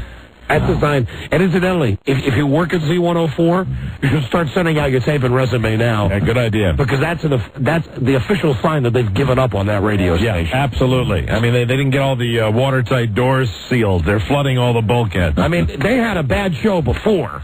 Right. When they had George Bush's nephew and Janet from Another Planet on. Mm-hmm. Okay. But at least that was a local show. At least that was a live show. Sounds to me like they're scrambling, if you please. They sure are, if you please. What is Justin Timberlake's favorite sandwich? Caller 10 right now on the D's phone. And Rob? Yes? Do you remember the answer? What is Justin Timberlake's favorite sandwich? I can't remember. PB&J. Peanut butter and jelly. If you please. If you please. Rick Dees. Rick Dees. Are there times when you have to have fresh breath? There he is. Fresh breath. Justin would be pleased if he's going to school in the Valley, because they're having PB&J for lunch today. Man, can you imagine that does he still do the school lunch menu? Yeah. Amazing. I mean, I've got to think he's probably going to have to drop that now if he's going to be syndicated. Or they might edit it. I mean, they're going to have to play with it. They'll play around with it. I guess so. Or they'll just be idiots and run it in its entirety. No, it is stupid Z104. It is radio people, too. You know, they do tend to be lazy. Hey, you know what? I might have to call them up and just tell them how thrilled I am. I just heard the news. Very good. When does Rick Dees start? I just heard the news. To Verizon Local and National 411. What city and state? Washington, D.C. What listing? The business line for... What are the call letters? Thank you. Please wait while the operator looks for that number. Well, you didn't give me a chance, honey. Well, you should get a live person now. Hello? Yeah. Hello? If you please. What's the line for what again? I'm looking for the business line for radio station Z104, if you please. 1 moment, please. Thank you. If you please. You're on the air, if you please, if you care. Having a good day today? Would you trade places with Madonna? Number 703. Okay, hold on, Robbie. Take it off the air for. Oh, you know what? Never mind. Here we go. Hold on. Thank you. It's not my money. Just press 1. Right. Okay. All right. Don has to take this off the air. Obviously, it's the enemy. Of course. Can't put them on the air without the permission. If you please. You have to say, if you please. Right. If you please. Big D's coming to D.C. D.C.D's. Oh, he'll do that, too. You know he will. Yeah. It's great. It's great if he does do that, because we did it first, if you please. Broadcasting to Washington, D.C. What's the Madonna question again? I like that. If you could trade places with Madonna. Would you? That's the question on the D's line. Call me on the D's line. Well, no, they're not answering. They're flooded. The business line? They're flooded. The water's coming in. That's why they're bringing D's in. It's not even 5 o'clock, though. That's there right now. You know, like Leonardo DiCaprio's up there, and they've closed some of the hatches. I'm filling in at the front desk. Who do you want, please? I'm sorry. He's already drowned. He's already drowned in his own issue. The boat is cracked in half, if you please. Present, local, and national. Hey, Robbie, pick it up. Or you know what? What city and state? What's the request line on that number? What listing? Z104. Thank you. Please wait while the operator... I just called the request line. Right. 1 moment, please. Do you have a city or state? The request line for Z104, Washington, D.C. 1 moment. I'm sorry, but there's no local number listed in Washington, D.C. under Z104. You know what? You have to call 800 directly. Okay, thank you. You're welcome. They're in Arlington, aren't they? I don't know where they are. I thought they were in Fredneck. No, I think they moved into Roslyn. All right, Did they really? I don't know. All right, wait a minute. If you please. Judging from that business office number. That's an Arlington Exchange. All right. That's right. Charlie, have you ever said if you please in your life? Don't believe I have. All right, their business line is ringing now. You got the request line, Lisa? Thank you. Gotcha. Yeah, because listen to this. There's just, nobody at home. Wow. And nobody... Hello? Hello? Is this Z104? I wanted to first say, I love your station. I love it. I love Britney Spears. I love NSYNC. And I was so excited to hear, is it true that you hired Rick Dees to do the morning show? If you please. She's obviously not giving him an answer. I think it would be delightful. Can I speak to, could you put me through to a program director? Thank you. Was she chilly? Was she 32 degrees? No, she was friggin' clueless. So let me just give you a clue as to what the... Yeah, hello? Is this who is Mark O'Brien? I wanted to speak to... I love Z104. And I wanted to speak to somebody. I first want to say I love all the music. Yes, the general manager, yes. I'd like to speak to him. Fantastic. Now they're thinking it's any positive call will be put immediately to the highest ranking official. Yes, is this Z104 management? Yes, hello. I wanted to say I am a big fan of Z104, and I'm an even bigger fan of Rick Dees. I used to live in Los Angeles, and I think it's incredible you've hired Rick Dees to be your morning man. Yes, you're putting him on the air because everybody else thinks. I agree. Yes, particularly like Don and Mike. who I guess you're listening to right now. That's right. That's right. Thanks for the pub. Please, we're not afraid of this. Hey, do you have the balls to go on the air with us? Okay, all right. Okay, good. All right, fantastic. Cool. Now, is this the general manager? Yeah. Is this the man who's bringing Rick Dees to Washington? What's happening? All right, always give a guy props when he's got the guts to come on the air. We're not afraid to publicize this. No, we're big fans. We're ready to watch Z104 D's Struck. Oh, at least we're not doing all talk. Yeah, well, yeah, right, because all talk is doing real bad over here. Yeah, we got some horrible numbers over here, pal. I can't pick you up over there, so I don't even know. Well, it seems like the rest of the city can. Wouldn't that be amazing? And maybe you'd like to check the last book. We'll check it when it comes out. We'll see what happens. Well, no, the book just came out. Oh, that book? Yeah. It didn't include Rick Dees, so how could that have been any Well, no, hey, I believe you. When Rick Dees comes to town, you watch. It's going to be a meteor. Oh, absolutely. I mean, you're going to see a major audience shift. We got it. Well, good. We appreciate all that good insight you guys are giving us. But seriously, I mean, see, this is why radio guys are so stupid. Is this a full-time deal? Is this really going to be for a while? I heard a rumor this is just like a temporary thing. I don't know. Who'd you hear the rumor from? I can't tell you Somebody that. who works at your station. You know, everything in radio is temporary, so we're just going from there. That's a yes, ladies and gentlemen. Okay. In management speak, that is a yes. He is saying Rick Dees will not. So enjoy him while you can. He's a celebrity disc jockey. He's the worst disc jockey in the world. Oh, well, no, that's impossible, because I'm listening to them right now. Hey, you watch it. Hey, yeah, right. Yeah, we're so awful yet, you immediately knew that we were calling. Of course I did. Yeah, there you go. Right, of course I did. I listen to you guys every day. Oh, well, that's very nice. Appreciate that. Listen, seriously, though.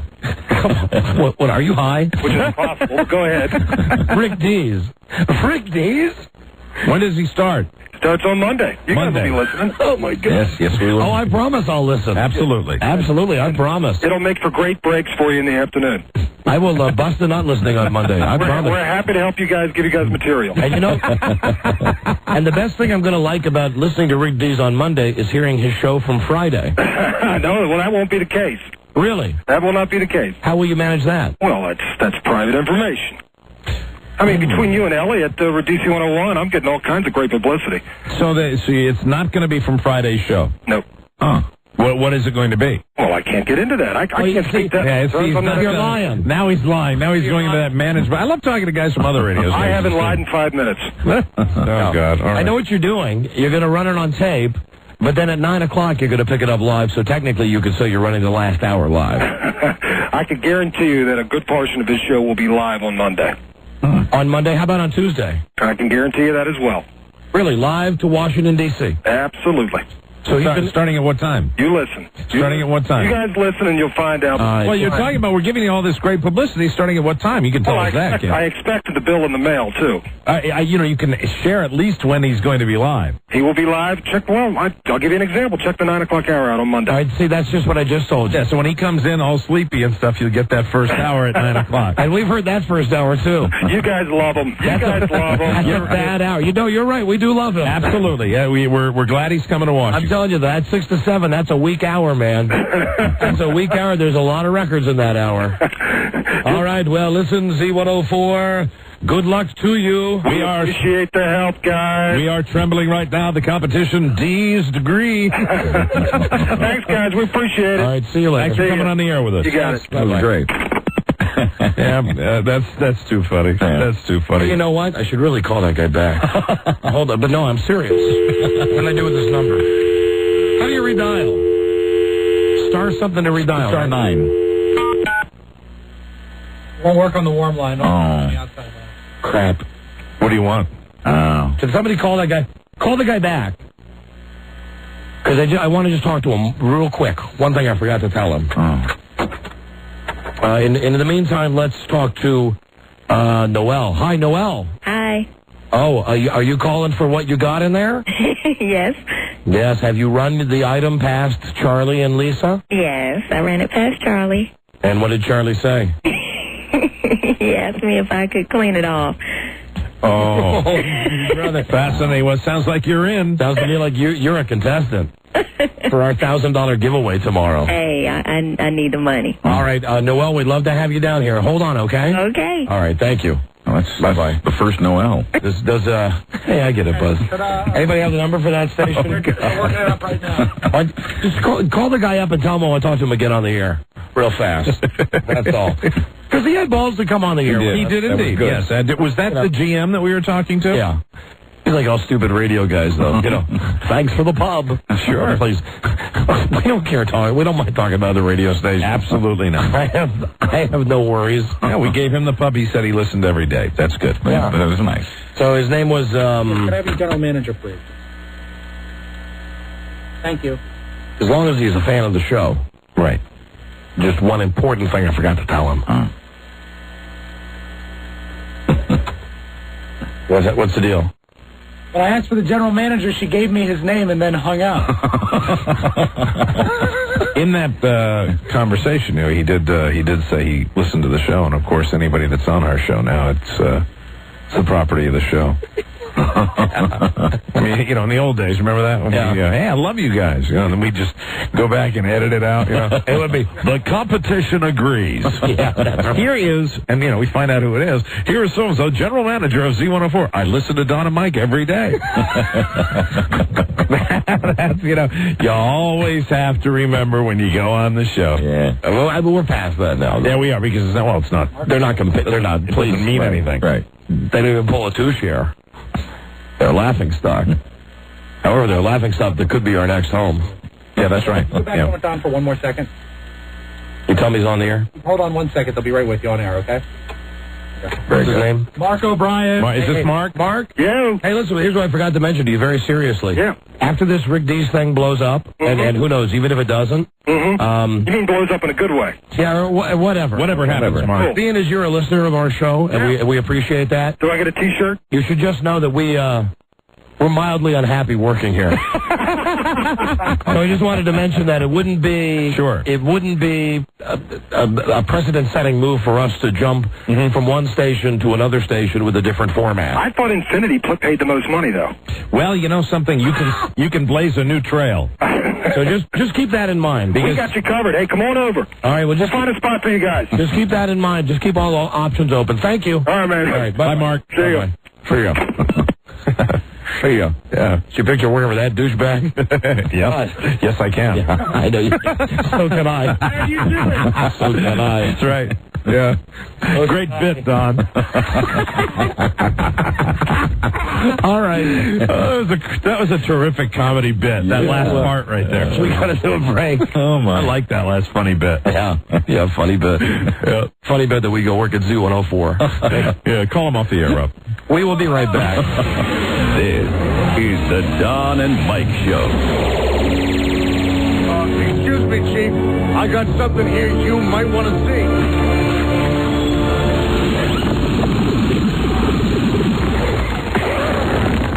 I hate when people talk during the movie.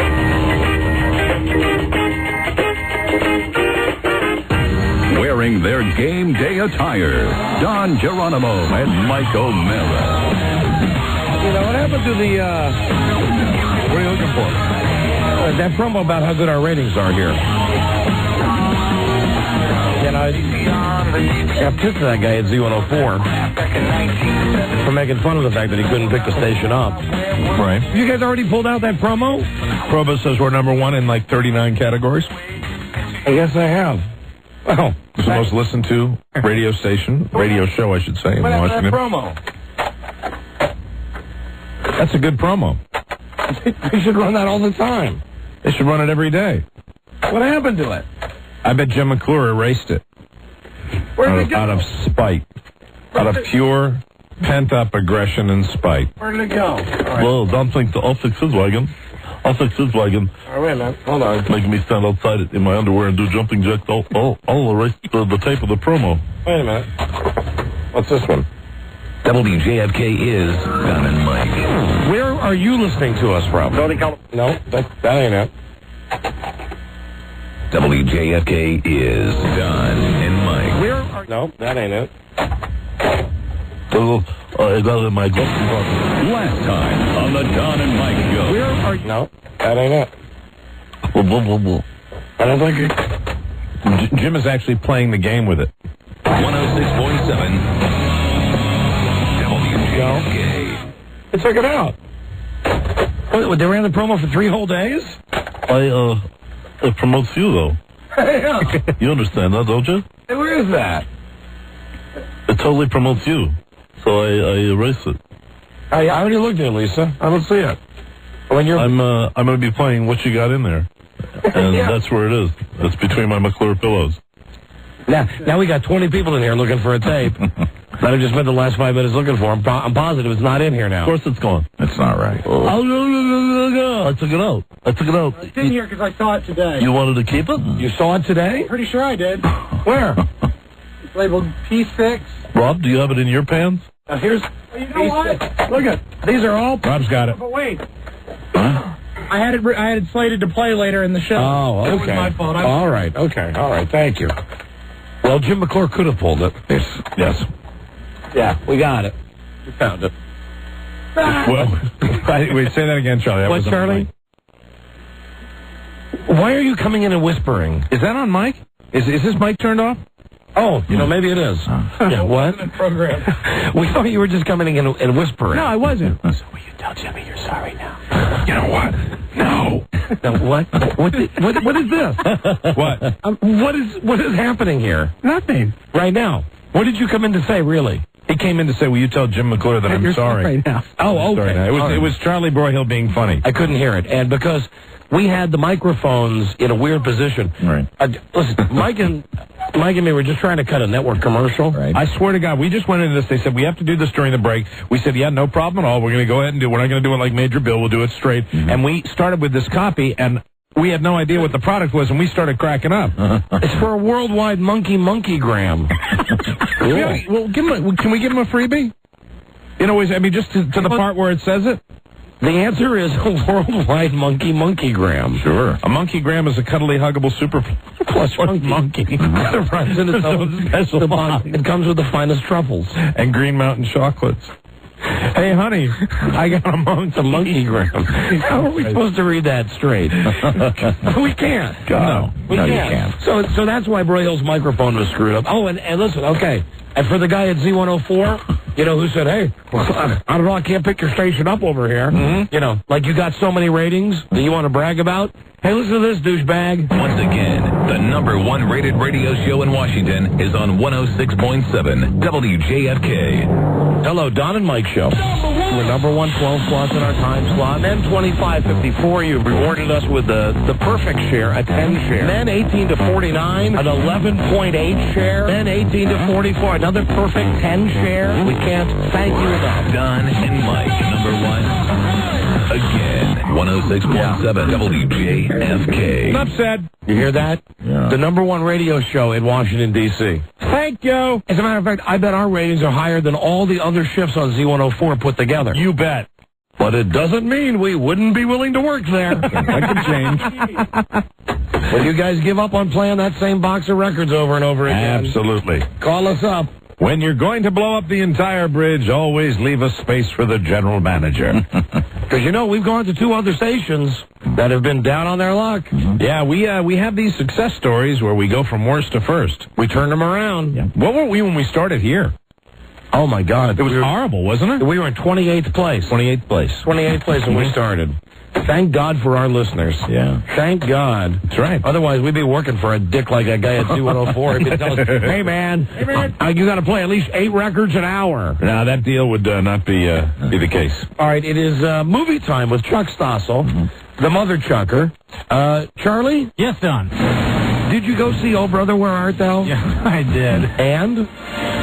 Maybe, and I told this to Buzz out in the hallway, maybe one of the worst movies I have ever seen in my life. My God.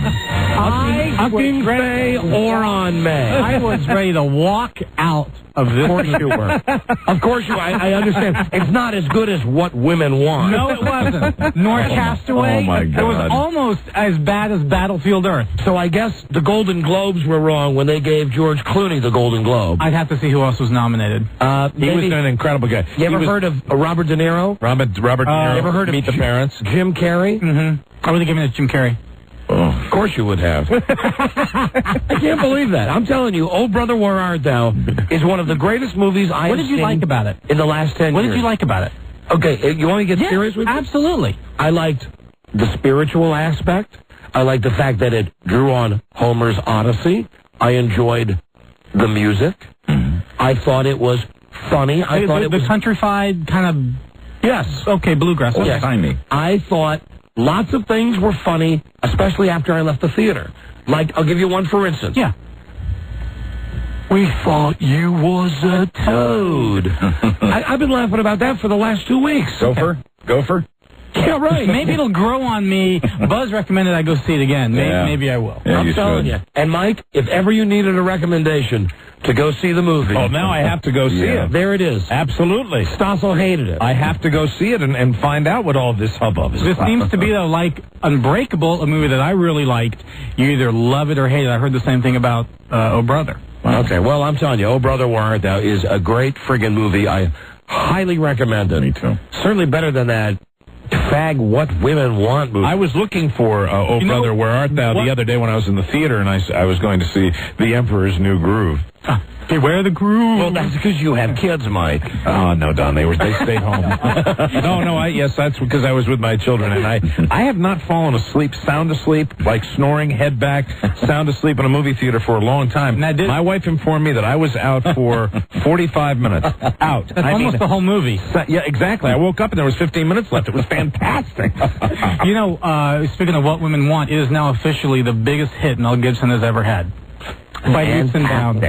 That's wonderful. Hello, Don and Mike show. Sad. Hello, Don. Yeah, hi. Hi, this is John Michael. Hi, John Michael. Hey, I just called to say we're really in a fix now. Another line from the movie. Oh, yeah, no, right, when the burn is burning. Yeah.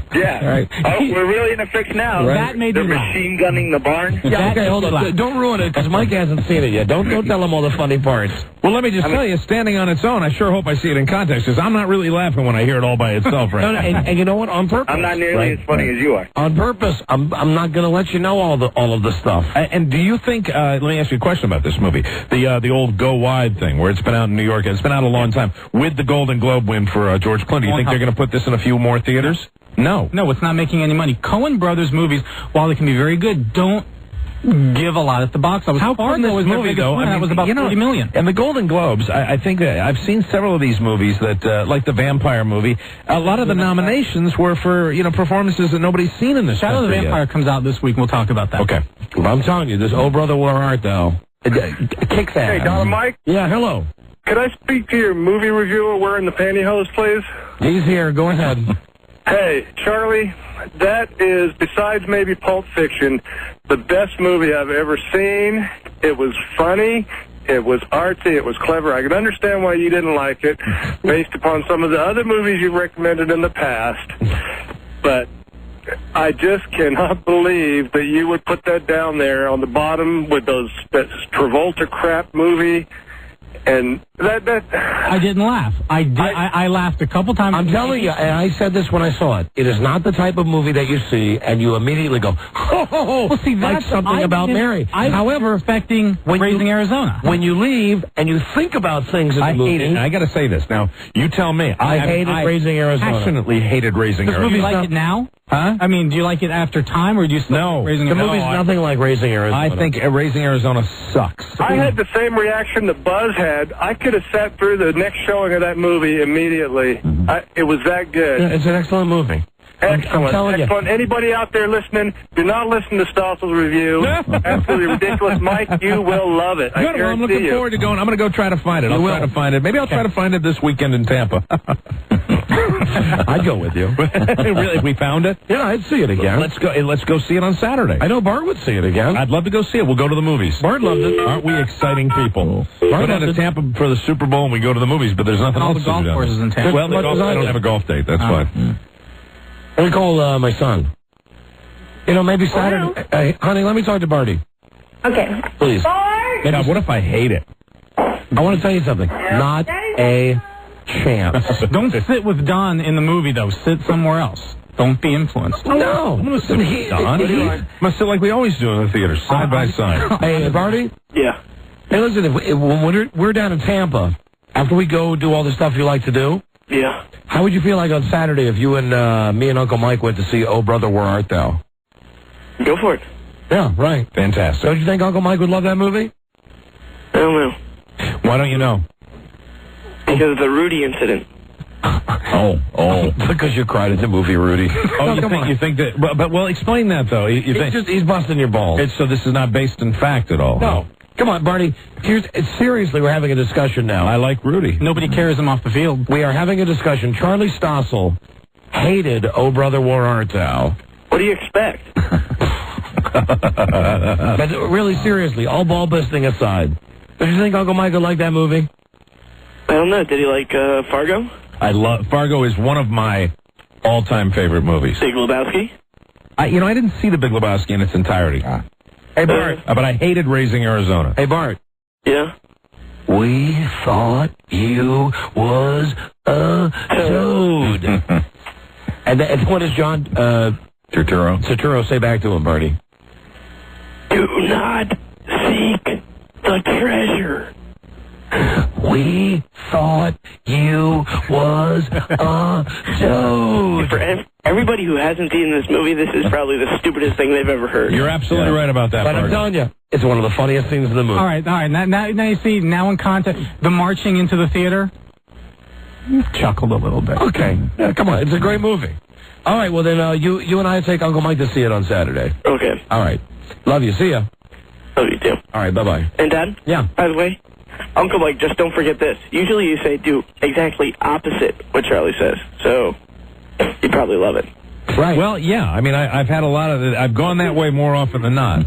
But I'm going to be... I want everyone to know I will be totally objective. Please do. I will be completely objective. Trust your judgment. It will ruin the weekend if I don't like it, but I will be totally objective. No, you're going to see the movie, and you're going to be amazed that I loved the movie. Really? Okay, well, so you know what I like. We know what... We've recommended movies to each other in the past that we would not go see. And it's going to be a movie that you're going to be shocked after we sit through it, and I sit through it a second time. You're going to be shocked that I liked it in the first place. I like the fact that he's gotten a Golden Globe. I like that. I'd like to see... He's funny, man. I'd like to see the performance. And you know what? He's a guy I only wear Dapper Dan. That's right. Dad, once again, no one gets it if they haven't seen the movie. I know. Okay, you're right. Will we be able to find it in Tampa? That's the question. Yeah, who knows? In the land of the great strip mall. Yeah, maybe it ain't going to be showing down there. Yeah, the Emperor's New Groove will be there, though. Okay. All right, Barty. Okay. I'll see you. Bye. All right, bye. All right. Well, Chuck, you're alone on an island there. Shocker. Let's start with some mail today for you. Please, let's. And we have a new Ray Lewis? A new convict writing you today. This comes from convict Troy Striswell. Oh, this is a new one. Stryzewski. Strizky. Here, Mike, take a look at the envelope. I went to school with a lot of Polish people. See if you can doodle it through. All right. Where's the... Wow, it has an official... Oh, my... Left-hand corner. Okay. Jesus. This is a local. This is very local. I know where this jail is. Is the first name Troy? Is the T for Troy? The T is for, yes, Troy. It's Troy Stryzewski. Thank you, Mike. Troy Stryzewski. And, of course, like all the jail mail, it says, Loudoun County Adult Detention Center, prisoner mail. The jail does not assume responsibility for the contents. He's very close. Where this jail is. Very close, Charlie. Yeah. Okay, here we go. Hi, Don and Mike, and Buzz, and especially Charles. Greetings from the inside, gentlemen. My name is Troy Stryzewski, and I currently reside at the Loudoun County Adult Detention Center. I've been incarcerated. Anyway, I've been a listener for quite some time and always wanted to participate in the show. Before I was locked up, I heard several letters to Charlie being read, and I always thought his fan letters were strictly made-up fun. I have, in fact, now found that these Charlie Stossel fan clubs are, in fact, real. That's the guy that's in the joint, newly in the joint. Charlie is somewhat of an idol, or even a god here in jail. The people that adore this man range from the feminine to the tough and from the mentally challenged to the astute. His followers love him for various reasons. Take my friend Rev, for instance. These guys. Where is this writing coming out of our prison system? He is an ex-pastor who shares Charlie's fondness for boys. Oh, no, here we go. No. This common bond has linked them for life. Some just love him for his charm, his wit, and his good looks. They are his most loyal fans, and they are known for their I Heart Charlie tattoos. Sometimes we fight to see who can sit closest to the radio. This always ends in giddy laughter from the winners and humiliated tears from the losers. This one might be. Yeah, this simplicity is a good letter. Charlie also has anti-fans who are jealous of the attention that Charlie pictures get in here. Some pictures have been labeled as contraband because they have been doctored. Unless Charlie has posed for gay porn internet sites. And inmates fight over their nighttime use. I must say, though, Charlie makes a lot of men smile in here. He's an integral part of many games. Oh, this is killing me. Such as the circle game. I don't like this game. The last to spew his DNA on a picture of Charlie has to pretend he is Charlie and entertain the rest of the group. Some can't wait for their release so they can be entertained by the real Charlie. Oh, here it's always that. Fortunately for me, I'm leaving soon, for my charge doesn't require a long sentence. Unfortunate for you, though, because I can't report to you more exploits of these men in love with Charlie Stossel. Your friend, Troy. That is pretty good. That's a good letter. That's a good first-time letter right there. Pretty good. Pretty terrific. And who knew you were that popular in prison, Charlie? So, you know, or in the county lockup, I should say. Don't want to be that popular. Right. Again, that's Charlie Stossel Jail Mail, Don and Mike Show, P.O. Box 3649, Washington, D.C. 20006. Keep the letters coming while you're locked up. And no fakes, because we can tell the real ones because they have their stamp. They have the stamp on the back put by the prison. Yeah, except no forgeries. All right. So, Chuck, how many... And that is not one for the file. Not one for the... No. Okay. Oh. Don't need that for the Nicole Simpson file. All right. How many new movies you got this weekend? Three, and they are... let's start off with The Wedding Planner. This is Jennifer Lopez. Matthew McConaughey. What do you call her? Unwashed Matthew McConaughey. J-Lo. J-Lo. Yes. J-Lo. Looking better than I've ever seen her. And have you seen the cover of Rolling Stone? This is such a fag movie, though. Have you seen the cover of Rolling Stone magazine? No. The amount of clothing she was wearing in that cover could fit in your hand. Chick flick. She's almost wearing nothing. This is a movie, and it is straight chick flick. Did you like it better than Oh Brother, Where Art Thou? No comment right now, because I do want to go see Oh Brother again. That means you did. That means you like this movie better than Oh Brother, Where Art Thou? This is a movie about Jennifer Lopez's character, who is in San Francisco as a wedding planner. She works so much she can never find any guys for her, and she has no life whatsoever besides planning weddings. Well, one day she meets up with Matthew McConaughey's character, who saves her from a runaway dumpster. They instantly fall in love, but lo and behold, she's planning his wedding, she finds out later on when she meets up with his fiancée. And let the fireworks begin. It looks dumb. I don't like Matthew McConaughey. It's a movie that will appeal to girls between the ages of 12 and 16. Yuck. Okay. Is Matthew McConaughey still doing his Ellie? Not quite. You like Matthew McConaughey because he was in that tour de force Contact. You love that movie. That movie was 5 years ago. Yes, it was. Ellie? Let it go. Like Ray Lewis said, let it go. I mean, maybe let you forget, Ellie. Okay, how many porcelain dolls? 2 dolls. That's not a good review. Okay. What's the next movie? Sugar and Spice. And what is this? This is a movie with Mina Suvari. Was it about the cheerleaders? Yes. Okay. With the Betty masks. Right. Mina Suvari is in this. Marla Sokolov. A great babe cast is in this movie. And it's about a group of A-list cheerleaders, A-squad cheerleaders, who are pretty much what you think Bring It On, and then sex it up one extra notch and dumbify it one extra notch. One of the girls gets pregnant. How are they going to pay for this baby? Well, they're going to rob a bank, dressed up as these cheerleader Bettys. And that's what then they go and do, and you find out things after that. I've seen the ads. You know, for a movie like this for kids, it looked like it'd be all right. It's harmless for kids. I laughed. I laughed at this. Well, I mean, but the target audience is kids. And the target audience made me laugh. Nobody connects with the youngsters like Charles Stossel. Like I do, exactly. How many porcelain dolls? 2.5. 2.5. Best movie of the week, Shadow of the Vampire.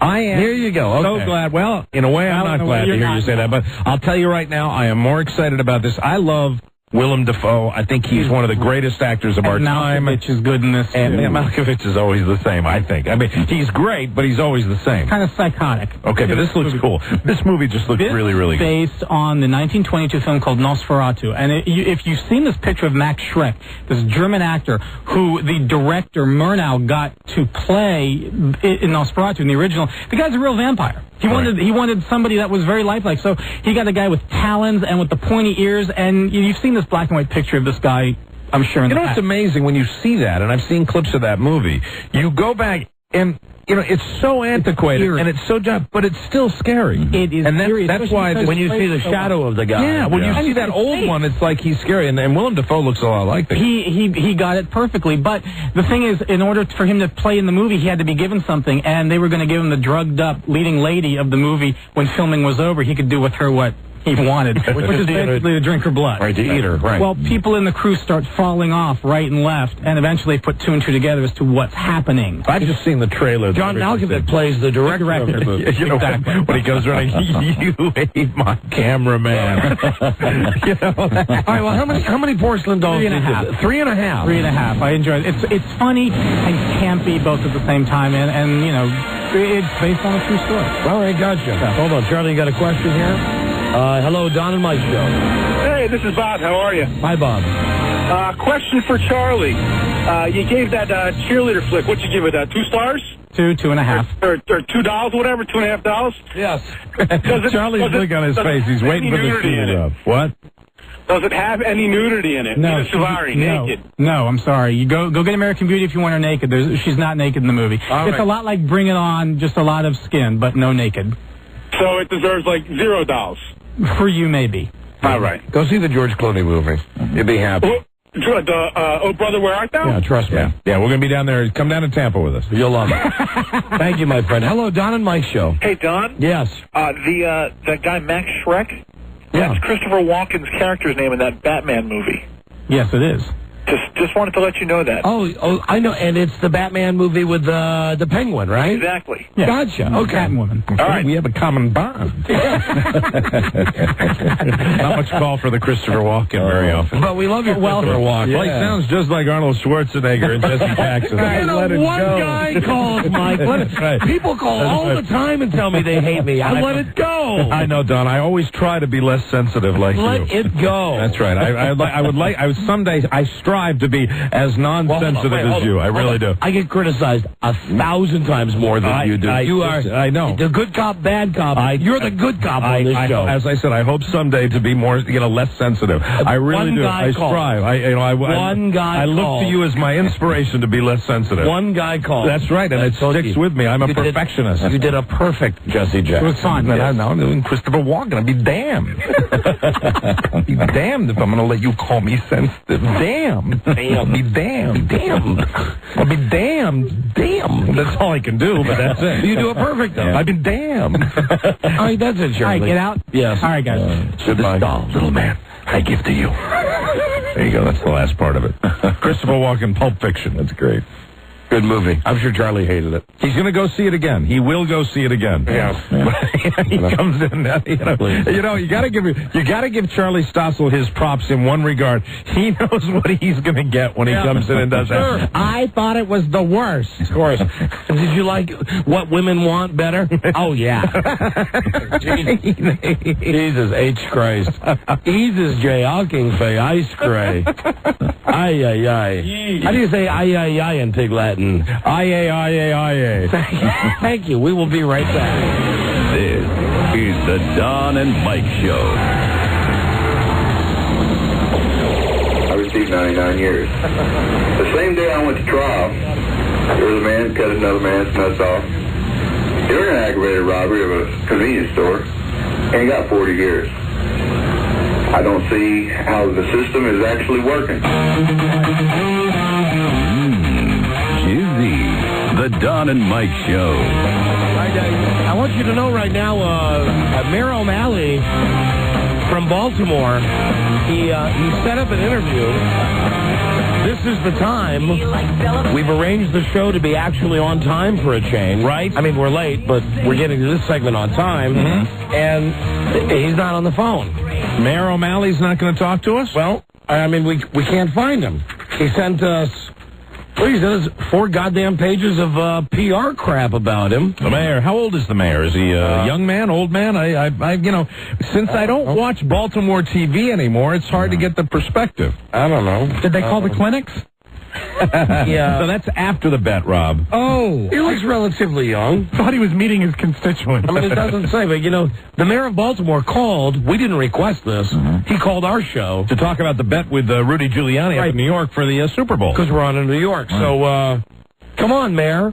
I mean, he sent us all this crap about Baltimore. Things are coming together in Baltimore. They are. Oh, yeah. Out of nowhere, Baltimore is back. You know what? I felt bad for... We've had William Donald on the show before, years and years ago, I think. Didn't we have... Yes, William Donald for sure. And they were talking about, I guess in the news, that they voted today, the city council, to tear down Memorial Stadium. And for somebody that spent some time in Memorial Stadium, apparently one of the guys who was really making a last-ditch effort to keep that stadium, I'm not sure for what, was old William Donald Schaefer wanted to make sure Memorial Stadium was still standing, but they voted him down, and they're going to tear it down now. I would say this is one lame goddamn PR sheet that they sent down on him, though. Really? Well, he'll definitely be coming on now. Mayor O'Malley. Well, no, I would say this to him. Mayor O'Malley, here, let me answer your question. America's youngest big city mayor. All right. Is the man that Pittsburgh Mayor Tom Murphy says could be president. Wow. Personifies the new Baltimore. He's been featured twice on the CBS Early Show.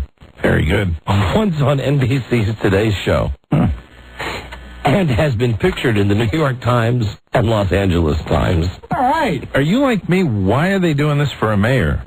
I mean, doesn't being mayor, isn't that your own PR thing, right? Out of nowhere, Baltimore is back. Baltimore led the nation in reducing murders in the last 6 months. Bravo. That's true. Baltimore led the nation in increasing home values. Excellent. All because of the mayor. His approval rating is 88% positive. Wow. And just 3% negative. Oh, so he's a popular guy up there. I guess so. And he's got a slogan for the Ravens. Much more than a team, much more than a game. Yeah. I sound like a retard. Oh, God. I mean, I'd love to talk to him. I mean, I'd like to ask him if he knows the crap that they're sending out in his PR stuff for the interviews he's supposed to be doing. He's the mayor of Baltimore. Say no more. That's a powerful position. Right. Did you see his slick title sheet on the front? It says simply mayor. M-A-Y-O-R. Mayor. And then kind of a shadowy profile shot. Yes. It's a nicer picture than our publicity picture. Oh, it's much nicer. Well, obviously, he's got a department working on it. You see, you need a motto. If you had a motto, you'd get a nicer picture like that. Get that big, ugly Ravens logo on the... Hey, how about this, guys? Here we go. Much more than a radio show. Much more than crap. Huh? I think it's catchy. Well, I like it. We are waiting on the mayor of Baltimore, who called to give some kind of a challenge to Rudy Giuliani today. So, Mayor, listen, don't let Baltimore down, okay? Right. Chance for Baltimore to shine today on the Don and Mike Show, which is also heard every day in Baltimore on WJFK AM. Very good. Tomorrow on the show, we're going to be playing What You Got In There. Hey, what you got in there? Where guys and girls are coming down, and they're going to put things in their cooters and their dukes, and we're going to guess what's in there. And if we can't guess, somebody wins $1,000. Yeah, all you have to do is come down and hide the thing, and then we try to figure out what it is under the towel. So, we need more girls. Yeah, we got guys right away. We've got our full complement of men. We need at least 3 more girls for the contest. So, girls, if there's something that you think you could put in your cooter, and then you come down here to the studio tomorrow, and you wear a towel around your waist, and you give Mike and I the chance to ask 10 questions. 10 rapid-fire questions. To see if we can guess what's in there. And if you are successful in not allowing us to guess what's in there, you will at the very least, go to a drawing for the $1,000. And if you're the only one that we can't figure it out, you win the money. Then you get the 10 grand. So, girls, if you'd like to play, this is only for girls, I'm sorry, because we have plenty of guys now. Yes, we do. If you'd like to play What You Got In There, Call right now, talk to Charlie, talk to Lisa, and tell them what you'd like to put in there. And it hopefully would be something that Mike and I could not guess. I mean, we had a guy call earlier today, a male contestant who couldn't get on, and he was going to put an electric shaver in his tube. Absolutely. That would be something that would be hard to figure out. And don't worry about us coming up with some formula for asking these questions. You know, we'll do it on the fly. Sure. And, the odds are you'll go to the drawing. So if you're interested, call now. Hey, Charlie Broyhill, speaking of Charlie. Charlie was such a great help yesterday about this time on the show. The mayor from Baltimore, do we know what the deal is with him? Have you talked to his peoples? He was just in here. Charlie? Should we wait on the mayor or should we just move along? Waiting now on our producer, Charlie Broyhill. Although I promise you this discussion won't go sour like it did about this exact time yesterday. That's good. Can we have your word on that? You got my word on it. So I got my Super Bowl tickets. Yeah. My impression that Charlie gave when he left was that we should probably move on. I overheard him say that it was a no-go as far as he knew. Yeah, I know, Rob, but it's fun to hear Charlie say that. We'd like to know why. Here he comes. Yeah. I'm sorry. I missed what your question was. Here's the producer. The mayor. How come no mayor today? In a meeting he couldn't get out of. Can we reschedule him? We can try. Okay, would you please? Sure. Thank you. Well, so maybe tomorrow we'll be able to talk to the mayor. There you go. That'd be nice. I like to today. I'm worked up for him today. I'm ready today now that I've read that great press release. Sure. You are mayorific. Absolutely. You've got O'Malley mania. Hello. Don and Mike show. Hey, Don. Yes. Hi, it's John from New York. Yes, Remember I spoke to you guys a few weeks ago? The UPS guy. Hey, John. UPS guy. Hey, John, how you doing? Good, good. I'm working today. Good. Good for you. I am so happy you guys are back. Oh, well, thanks, John. We're glad to be back on WNEW. Yeah, because, what they were doing wasn't cool there anyway. Listen, I got a customer that gave me some cigars. I'm going to send you guys some cigars. Lisa gave me the address. Oh, well, thank you, John. That's very nice of you. Yeah, and hopefully in May, because I got 2 weeks off in May, I'm going to take a drive out there, and maybe I'll call you guys before I want to come and meet you guys, because you guys are, very cool. Fantastic. Thank you. And I got a kicker. Here's the plus bonus. Okay. Not but a half hour ago, I go and do a delivery, and this Jamaican broad comes to the door in the lace teddy, and you can see through everything. I looked her dead in the face. I says, you know what? I'm going to tell my friends Don and Mike about you. John, thank you. Good job, Johnny. He's the best UPS driver in New York. And I'll tell you, every time you see a woman who's naked or semi-naked, you let us know. Yes. Hey, if you guys come to New York and do it, you should do, a radio segment with me on the truck. Because I can bring you to places where I know they come to the door naked. All right. Thank you. It would be, you can ask them questions and everything. It's phenomenal. The Gotcha. I see. All right, we got to run. Thank you, Johnny. Hey, thank you, guys. Thanks. Send the stuff right away. Okay. Thanks for listening. Thanks for supporting us. Okay, bye. Every night on WNEW. That's John, the UPS guy. Also, like to mention, Temptation Island's on tonight. Like everybody didn't know that. Right. We'll have our recap of that for you tomorrow. Also, the Super Bowl show from Tampa Bay is Friday. And sometime either today or tomorrow, we're going to be calling the Museum of Death. Boy, I'm really excited about that. I don't know what that says about me, but, you were mentioning a couple of things that are there. Well, they have Liberace's kitten stuffed. They have purple shrouds that the Heaven's Gate people wore. They all committed suicide. That's a little creepy. They have some of the cups that they drank the bad Kool-Aid from. Jim Jones? Yeah. Wow. And they have John Wayne Gacy's self-portrait as circus clown Pogo. Yeah, that's scary. Yeah, absolutely. Especially, I've been watching that Hannibal trailer. Yeah, now that movie I want to see. That's the best trailer I've seen in a long, long time. Hello, signed he's writing Clarice a letter. And Mike and I were discussing this off the air. Who needs old Jodie Got a Penis Foster? Yeah, it would have been fine if she did the sequel, but you could not have done that sequel without Anthony Hopkins. He's the guy. You need Hannibal Lecter. Let him go after. Is it Tia Leone who's going to be? Is it Tia Leone playing Clarice? I don't know. Hello, Julianne Moore. All right. Well, either way, whatever. Just put some good-looking broad in there. I'll help you catch him, Clarice. Hello, Don and Mike. Hi. Hello? Don and Mike? Yes. Hi, I'm calling to talk about the Chinese New Year. Yeah, what about It's today. It is today. It is. What is it the year of? The snake. The snake. Mm-hmm. Yeah. And, I would like to challenge Mr. Forty. I can drink a can of sake faster than he can drink a 40. Yeah, but sake's a Japanese drink. Yeah, I drink that too. Mike, I've always maintained Chinese, Japanese. No difference, Don? No difference. That's what I say. Are you Chinese or Japanese? I'm Chinese, but I like the Japanese also. Could you speak some Chinese to us? I'm sorry, I am Americanized. Don't you know any Chinese? I don't know. I mean, I know Mount Fuji. Buzz, do you think he's lying? I do. Yeah, he's not really Chinese. I love that language. You don't think I'm Chinese? No, sir. Lots of clicks and grunts and stuff. What is it? Can I challenge Mr. Forty? Right now. Don? Dong Xiao Ribei. Don? You know, if you're Americanized, how come you're saying, can I challenge Mr. Forty? Because my parents have an accent, so do I. Well, you must know some Chinese if your parents are from China. But I was wondering one thing. You didn't answer my question. Exactly. No. Speak Chinese first. I do not know Chinese. That's because you're lying. It's because you're a liar. No, my parents do. Uh-huh.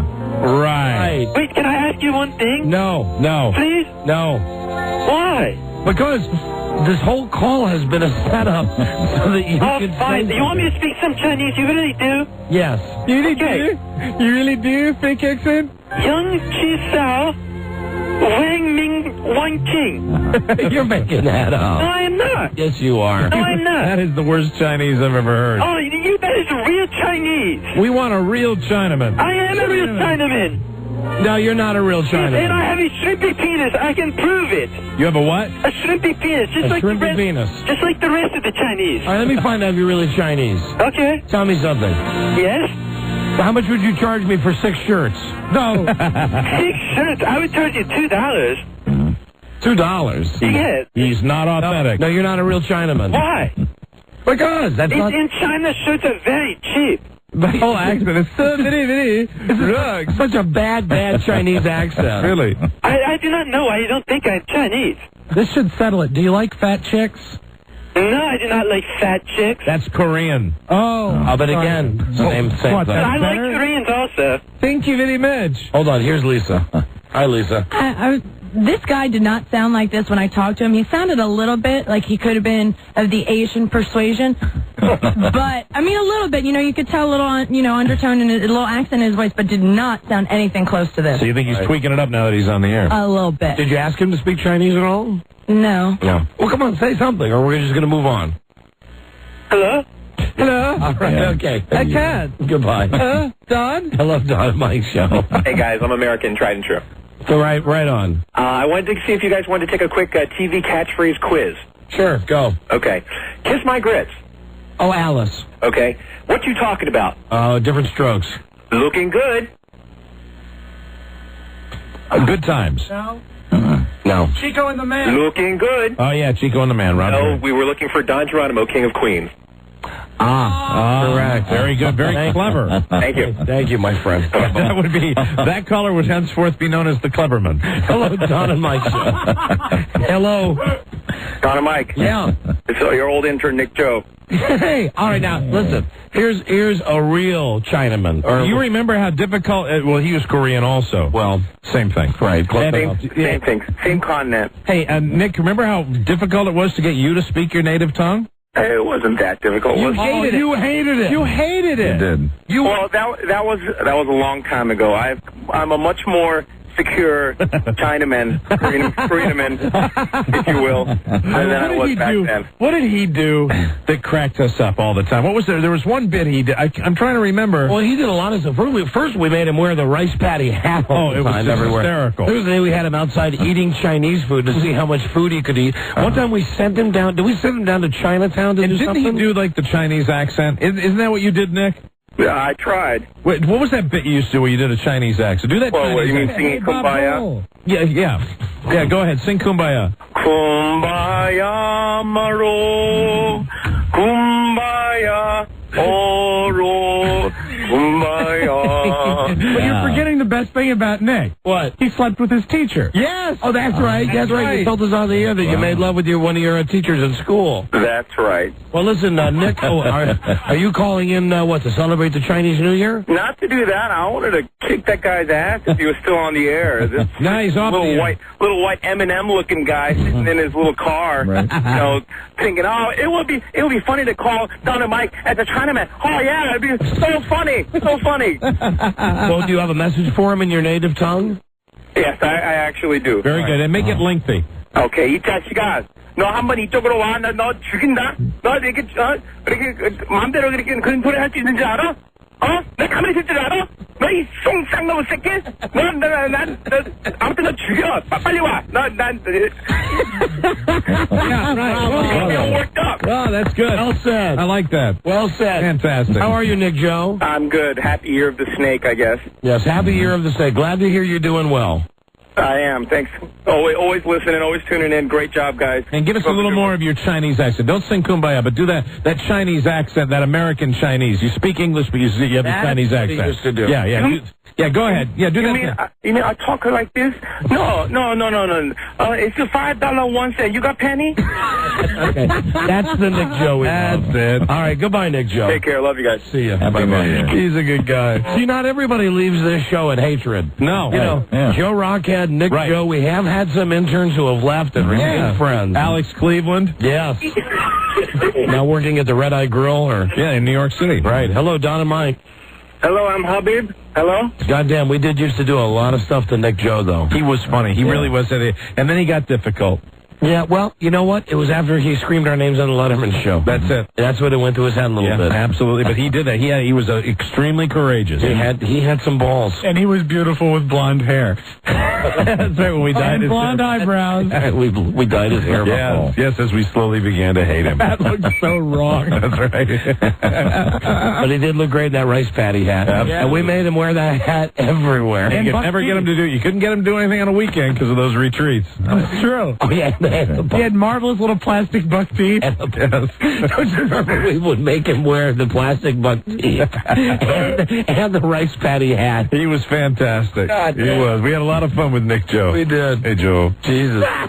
Hello. Hello, Dan? Yeah. Hello? Yeah. I'm Habib from India. I'd like to tell you a joke to Dan. Go ahead. Hello? Hello. Can I tell you a joke to Dan? This is Habib. Yes, go ahead. What is the joke?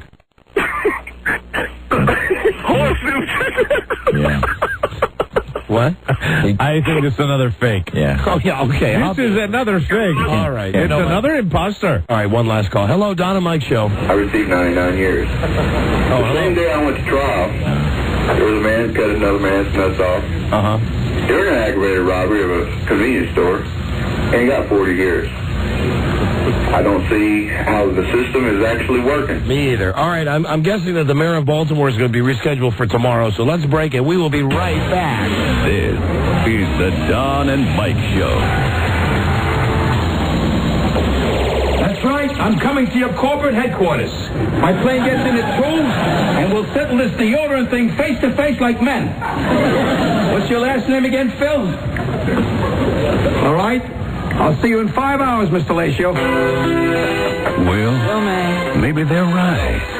The Don and Mike Show. All right, listen. We want this show to succeed. We do indeed. We'll do anything to help our network. We will. That's one of the reasons that we're back on WNEW, because it's good for Westwood One. It's good for the affiliates. And it makes more money for the network. Right. We even read commercials for the network. Even though they obviously don't come from a copywriter. They want us to do 3 commercials for Monkey Grams. And I'm sorry, we have tried now 5 times today. You know, you got the general concept of a monkey gram, which everybody that knows this show knows how much we think monkeys are funny. You love them. I mean, so monkeys are really close. Next to farts, I think monkeys are the funniest thing we do talk about on this. And they want the spot read straight. Right, normally.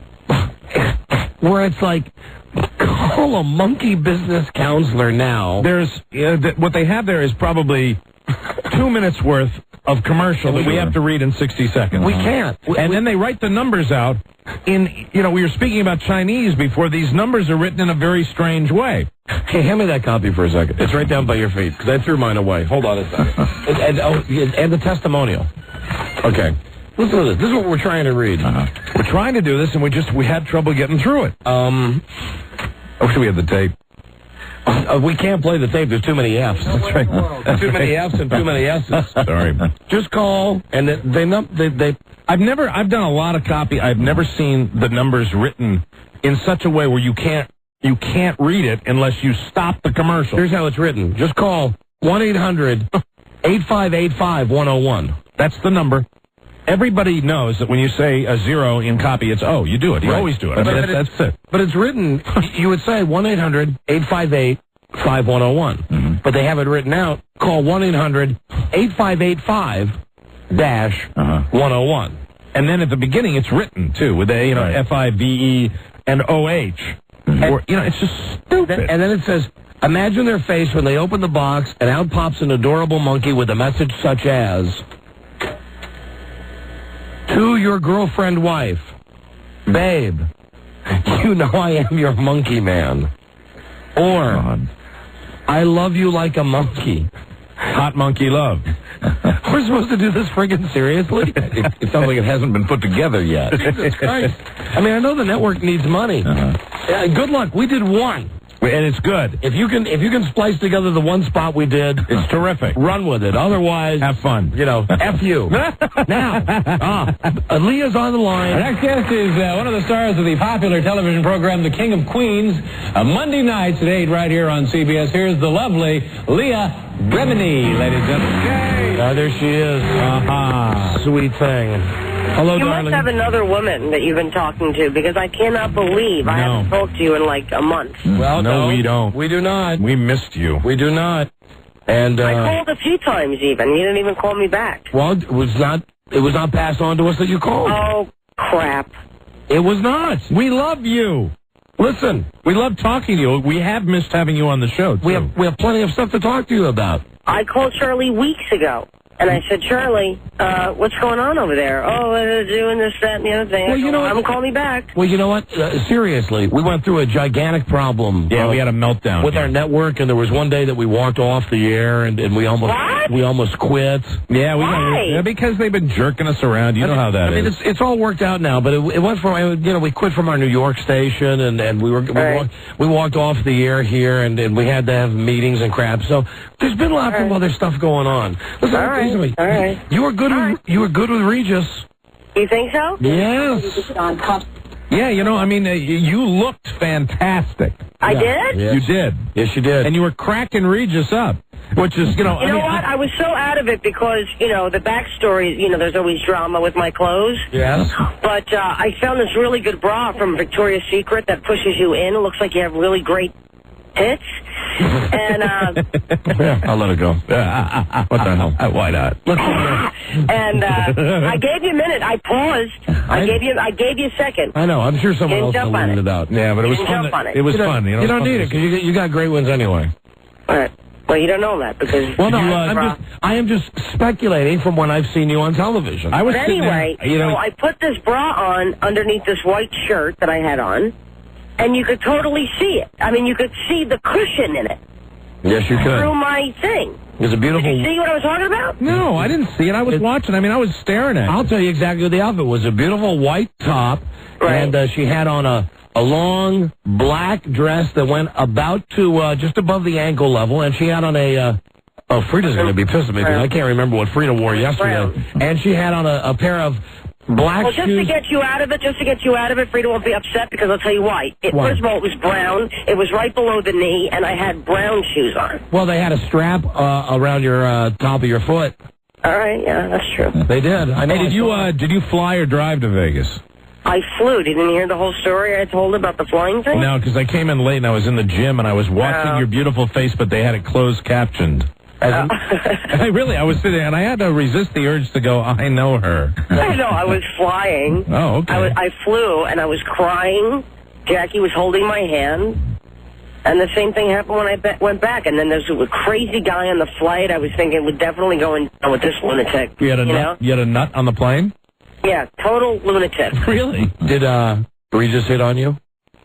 No, he did. It was so fast. You know, it was like I waited an hour to do it, and I was, you know, sitting in there. You know how I am before a talk show. Yeah. I was nervous. I went to the bathroom 6 times, and then when I walked out there, I mean, there was like rows of people. It just didn't stop, the people that were there, and I was just nervous. I was completely nervous. So I really didn't even see him. You know, even though I was sitting in front of him, I was like, you know, closed off. Hi there, Leah. This is Regis Philbin. I'm wondering if you could steal a moment for me to, you know, go over to the Venetian for a little pasta later, huh? Yeah. Baby, all right. Good. He likes a beautiful lady. He does indeed. He sure does. Oh, yeah? Thank you. And you, well, you are, and you know it. And listen, here's what one thing we want to ask you. Are you part of the CBS entourage going to the Super Bowl? No. Oh, you're not? Is Kevin? No. Yes. Well, I want you to give Kevin a message. Okay. That, listen, we are so pissed at CBS that what they've done is they've taken the budget away from the radio division. Like, for instance, I asked you not, Leah, the station won't buy envelopes anymore so that we can mail out prizes. That's how cheap they are. However, this same company bought 2 DC-10 jets, totally gutted them out, made them all first class. One jet is for CBS executives to fly to the Super Bowl, and the other jet is for the CBS stars to fly to the Super Bowl. Well, that's not true, because Kevin is flying on a commercial flight, a normal flight. Well, he's not going down on the jet? No, that's not true. Then he must not be on the same plane as Ray Romano. Because I'm telling you... But that shows you, you know, the difference, you know? Okay, well then, maybe you should call Ray Romano and tell him that he's going to die. Well, anyway, what we're sure of is that because CBS bought these jets, they bought them cheap, and Mike was telling me that they're real old planes. Yeah, they're DC-10s. I've never liked a DC-10 anyway. Did I tell you what happened? I mean, the last time we flew, we went to NAPD, you know, last year in New Orleans, and we came back on this supposed private jet, you know, and I was all excited about it. Yeah. And it was like mauve from 1970s. It was like mauve and pink, and like a darker pink and a lighter pink. That was basically the color scheme of the plane. It had no amenities. I mean, when you think private jet, you think private jet. You think cushy, like, you know. Yeah, not at all. How was the flight? They have this piece of wood that they bring in for your quote-unquote meal. You know, like literally a piece of like drywall that they put a napkin over to make it look fancy, and it's completely uncomfortable. You're sitting facing 2 other people, so you can't stretch your feet out. It's not like a private jet. I want you to get the wrong idea, because I was miserable. Well, you should tell. Well, if Kevin's not on that plane, good for him, because the bottom line is we're positive that the plane is crashing. Don't say that. We're positive that Ted Danson, Ray Romano, Don't say that. I hate it when he does this. Touched by an Angel, whoever the big ones are. Don't say that. It's not going to crash. That plane is going down. But why are you bitter? Well, okay, here's why we're bitter. We've had a bitter month. We're bitter because, well, we can't tell you all the reasons we're bitter, but we're bitter about the money because this company is so goddamn cheap that they won't pay for envelopes to mail out a stupid prize. Yet, at the same time, this is the same company that buys 2 airplanes, guts them out, totally refurbishes them, and the planes... That's not true! Honey, it is true. Just because Kevin's not on was on it, and it wasn't fancy. Leah, you're on it. No. Leah, this is new. They've done this for the Super Bowl. One plane just for executives, one plane for the CBS stars. And if it's a DC-10, it's a heavy, it's a jumbo jet. What I'm saying is that this is why we're pissed. This company won't spend $1 to buy an envelope, yet they bought 2 weeks ago 2 planes. They've refurbished them. The planes will be used exactly 4 times. Kevin's probably doing a commercial because he's got to be down there a little earlier, right? Are they whoring him out again to make him work somewhere? I don't think he's I don't know what he's doing. You know, I bet he's going to do that show that my friends Buddy and Mike went to last year. I bet he is. He's doing the CBS or the Viacom. The thing is, you got to blame the advertisers. You got to do some heavy ass kissing with your advertisers. No. That you promote on your show. Oh no. These are the people who should be paying you guys, we cannot making you guys ass. comfortable. No. What? No, listen. we appreciate our advertisers. It's up to Charlie to call these people and say, listen, Don and Mike want a little bit of this and that. They talk about your insurance or they talk about your whatever. No, you know what I'm saying? That's not how it works. And I want to tell you something else about CBS. Right now, the radio division, really, I ask you not, it's supporting the television division. That the radio division is making billions of dollars, and the television side is not keeping up its end. Right. I mean, that's an internal fact about CBS. Hi, Charlie. Don't forget iVision.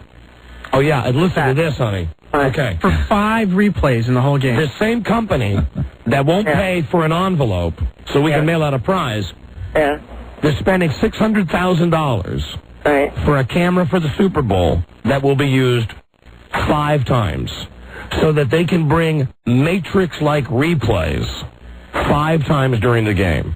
Right. They're spending $600,000 on that. But, honey, do you know how much money they make during Super Bowl time? All right. You know, I realize that they're going to make $200 million on the Super Bowl. Okay. Do you know how much money our show made last year? Just in Washington, D.C.? How much? Not for the network? What? $11 million. All right, so where's Charlie on the phone? Get Charlie on the phone. Charlie's in the studio right here. Where are your agents? Where are your managers? Get on it. Well, they suck. But listen, it doesn't matter. Why? Because it doesn't matter. It doesn't. Of course it matters. No, it doesn't. You've just complained about 15 minutes. It matters a lot. Yeah, but what I'm saying is there's nothing we can do about it. But that's not true. There's always something you could do about it. Well, you know, for us... You don't eat... Wait, get ready for the bleeping, okay? I didn't even say it. All right, I had to beep that out. Now, listen, and generally speaking, we don't eat it, Shay. Okay? Okay. We don't. Ever in life, ever. If you don't like it, change the situation. Honey, listen. Maybe you don't know what it's like in the real world because I know you're a television star. Oh, yeah, because I have it easy, honey. But listen, but down here in the real world where I got a kid in school and I got a kid who's going to be going to college and Mike's got 2 little kids. That's exactly why you say, listen, I deserve the little perks in life. The amount of money I make this damn station, I deserve a little perk once in a while. And if you know what my kid wants to go to the damn Super Bowl, get me on that flight. That's what I'm saying. That's right. We should demand that they divert that DC-10 from Los Angeles to D.C. It'll never happen. I wouldn't get on it. All right, I'm not getting crazy Never now. happen. Listen, this... All right, don't get crazy. I'm trying to help you. I'm trying to help you. It. How are you? I have my period. Always.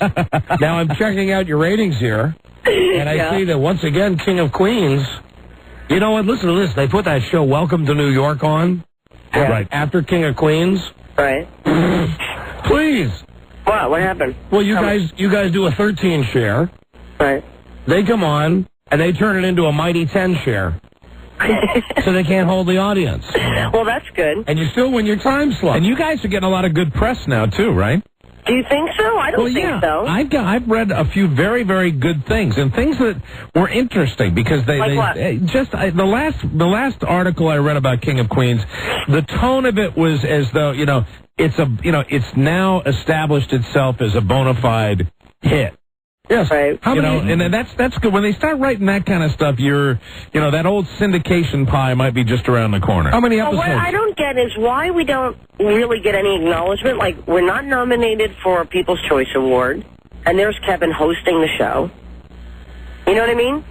Yes. We're not hello? Yes, no, listen, we're not nominated. You see what I'm saying? Like, we didn't do anything like the first year, best new show, nothing. Breakout actor, nothing. We got nothing. I think maybe next year might be the year for that. I hope somebody at CBS is listening to this because, listen, you have 3 performers right now. Unhappy performers. And we are all unhappy for various reasons. That is correct. No, that has nothing to do with CBS. Leah, Remini, Don, and Mike, we all demand more. Sure it is. No, I'm saying the network has nothing to do with us getting nominated. Oh, you're happy with the network then?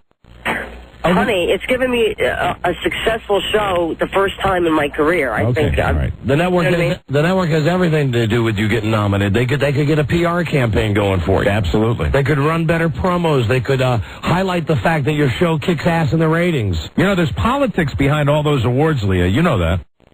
I mean, please, why do you think Robert Downey Jr. won? Do you think it's because he's so scary talented? No. Why? Why? It's because he was arrested. He won because he was get arrested? I should do something crazy or what? No. I mean, well, he's in the same boat as you are. Fox won't do anything to promote. You know, though, let's go down this highway for a second, okay? Leah, you know, I'm thinking to get a little more ink. Go to a restaurant, and you know when you're out in your, you know, you have this persona when we talk to you. You're very tough, but you are very sweet to people when we've seen you out and about. Maybe it's time to really pitch that all-time bitchy fit at a restaurant that'll get you on the on the front page.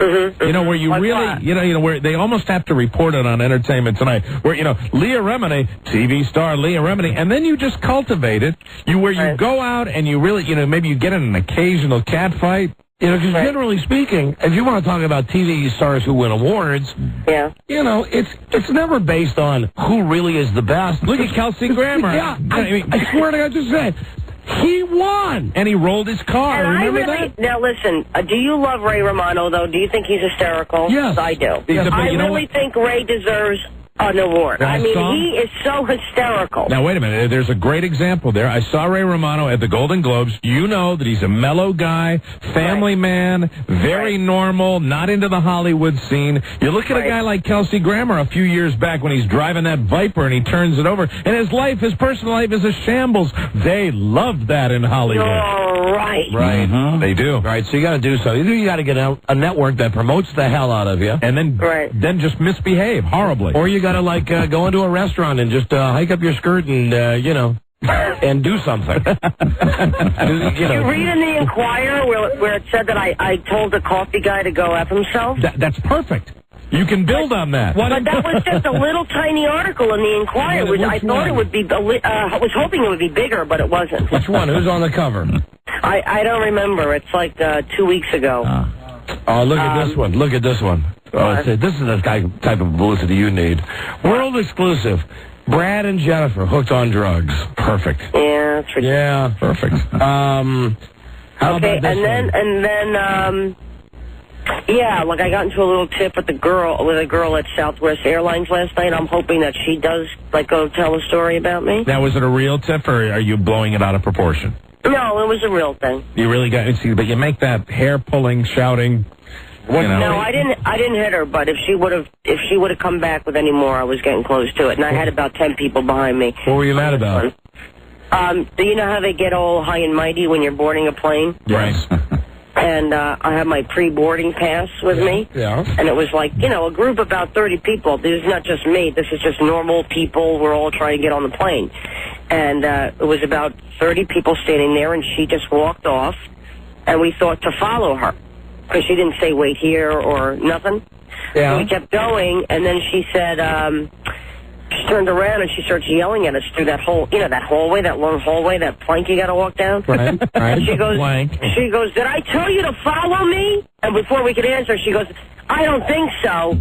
Oh, lovely. And the whole group was just standing there stunned. I go, first of all, we don't work for you. Second of all, who the hell do you think you're talking to? Really? Did you let her have it? Paying customers. And I became the representative of my group. Good. That's good. Aaliyah, that's beautiful. You know what I'm saying? And she said, well, I didn't tell you to stand there. You're not supposed to be standing there. I said, you're not supposed to be talking to me at all. Or any of us, for that matter. All right. Good for you. I like that. Good for you. And then the woman, she's kind of standing by me like I'm her hero. Do you know what I mean? Mm-hmm. She goes, well, maybe we should stand back. I go, honey, we pay these people, okay? Right. They're paid to be here. They're not paying us. We pay them. All right. And she just stood behind me. You know what I mean? Like, oh, it was so cute. But I just hate. She goes, we better stand behind this line. I go, if she says one word to me, like to stand behind the line like a good little girl, I swear to God, Mom, I'm going to crack her in the mouth. We got to go, but I want to play you a tape. And I want you to concentrate on this tape. as a way. Wait, what tape? I'm going to play you a tape now over the telephone. Okay, go. And it's a tape. It's someone I think you should model your personality after. This could be, you know, we're talking about misbehaving. This could be the ticket, and you don't have to really be like this. Just act like this. Listen to this. This is a tape of Judy Garland. This is Judy Garland in her later days. Now listen to this. This should be you. I'm mad. I am mad enough, and yet still very self-conscious. But I'm going to write a book, and I'm going to talk.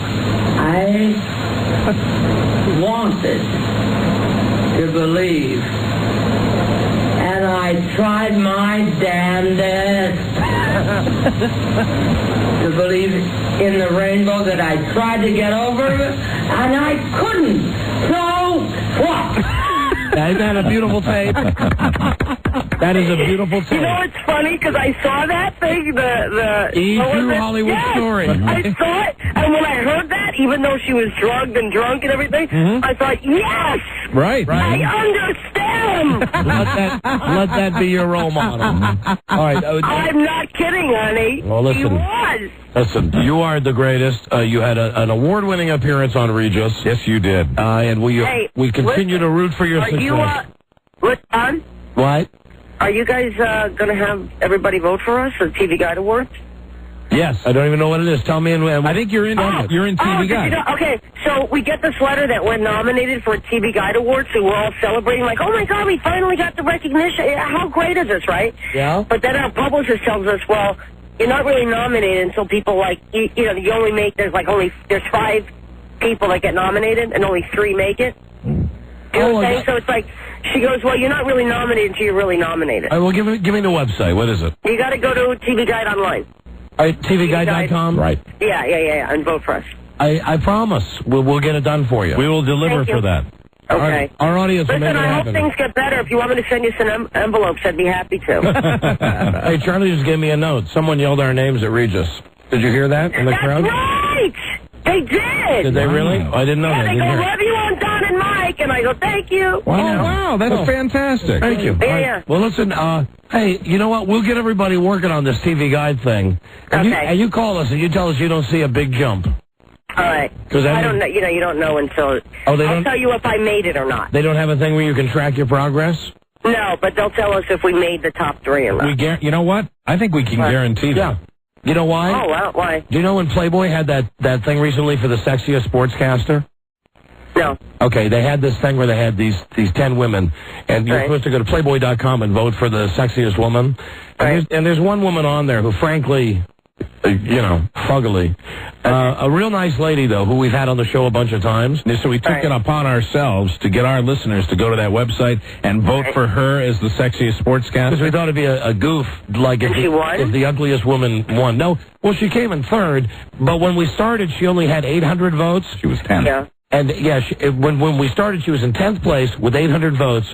When the contest ended, she was in 3rd place with over 30,000 votes. Wow. So please, we will do the I'll same. be your ugly gal, baby. Pick me. Everybody go to TVGuide.com and vote for Leah. Vote for Leah's Listen, show. I love you guys and I miss you. We do too. Serious. We do too. All right. Miss you. I hope things get better. Me too. Me too. Tell Kevin tell Kevin not to take the death plane. All right. Goodbye. I love you guys. All right, we love you. Bye, Leah. Bye, baby. Bye, baby. Bye. There she is. The great Leah Remini. She's funny. I believe that on that plane, too. I can see her doing that. Everybody should really go to that site. Right. Go to TVGuide.com and come on. It's important to the girl. Let her win an award. Absolutely. Jesus, we don't know how worthless they are, but apparently she doesn't yet. I know. We just never were good at awards. No, we weren't. We lacked, what was that word? Yes, grace. When we come back, we're going to call her 100 and give you a chance to win $500 with a secret sound. So, a secret song, excuse me. Call now, be the 100th caller at 877-365-3636. This is the Don and Mike Show. And she was saying that she was 2 weeks pregnant. And I didn't believe it because when you're 2 weeks, just 2 weeks pregnant, you can't really tell just because you haven't seen your menstruation. Tastier than a bowl of scabs. The Don and Mike Show. Yeah, man. Yeah, man. All right, call 100. 500 times. We got to get right over to Buzz. Damn, we're running late again. Hello, Don and Mike Show. Hey, Don and Mike. I'm the 100th caller. Yes, you sure are. Hi, and what is your name? My name is Fred. Fred, where are you from? Red Bluff, California. Fred. I should mention, when we broadcast for the Super Bowl on Friday, show brought to you by Geico, where one 15-minute phone call can save you 15% or more on car insurance. Call 1-800-947-AUTO. You have won the CD soundtrack from the movie Save the Last Dance. Thank you. That is courtesy of Paramount Pictures. Please enjoy. Now, are you ready to go for $500? Yes, I am. All right, secret song number 4. We'll play it for you. Hit record from the 80s. Give us title and artist. We give you $500. 15 seconds to think about it. Please don't answer until Mike sings like Bing Crosby. And we wish you... Guy, you keep going further back in time. I know. It's horrible. I can't stop myself. Keep it in this century. I can't, Don. I'm falling away, and I have nothing I can do about it. You can use all this stuff in your new band, Mike. That's it. Absolutely. Godspeed. Hey, and Rob... Hey, I'll change it for you. I'll try to get more contemporary. No need. Rob. Yeah. Like maybe Sammy Hagar. Somebody just mentioned Mike's band. Oh. That's why he said no need. Is that a good thing? Oh, it's a great thing, sir. Hi, this is Mix 107.3's Jack Diamond. Wishing you and yours the happiest of holidays. No, that's not the one I wanted. That one? Hey, listen, are you there? Hey, you know what? On the phone? Yeah, I'll set it up for you the right way, because it's the way it should really go, okay? Hey, this weekend we're going to try to, when I get back from the Super Bowl, we're going to try to squeeze in another band rehearsal.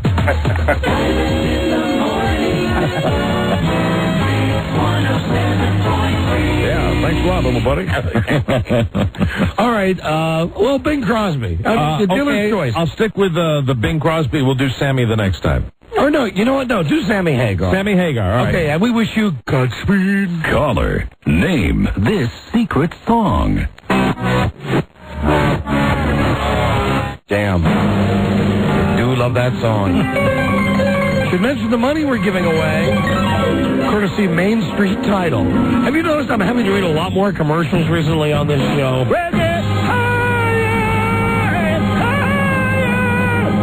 Yeah! That sucks. That's why I go back and not forward. Yeah. Thank you very much. Minutes left! I have no ability to do a Sammy Hagar impression. I've just found that out. I didn't know before I started. Who knew? For $500. Jesus. What is the song? How about Hot Blooded by Foreigner? No. Decent guess, though. Thank you, my friend. Okay. Thank you for listening. Thank you. And don't forget that every guess is a clue for you. Clue for you. See, that one you got it. That one you got down. Orange is different. Atlanta just like open coast there. Listen, it's news time now. Here we go. Here we go. In a world where owning a radio was strictly forbidden, Bear boats. one man found a way to bring good news to his people. Buzz. He made it up. Buzz, your lead story has to be the fact that tomorrow we have girls and guys coming down to put stuff in their cooters and their dooters. No, that's tomorrow's lead story. Oh, okay. What's today's lead story? Today, should escaped cons get free TV time? All right, everybody. Please, give another great chance to hear those tapes. Yeah. Stay tuned. Stay tuned for news and comments. News and comments. Coming up on the Don and Mike Show. Don and Mike Show. That was very... Give it a boo, professional. This is the Don and Mike Show. What's the word from Planet Crackpot? When you're renting a car,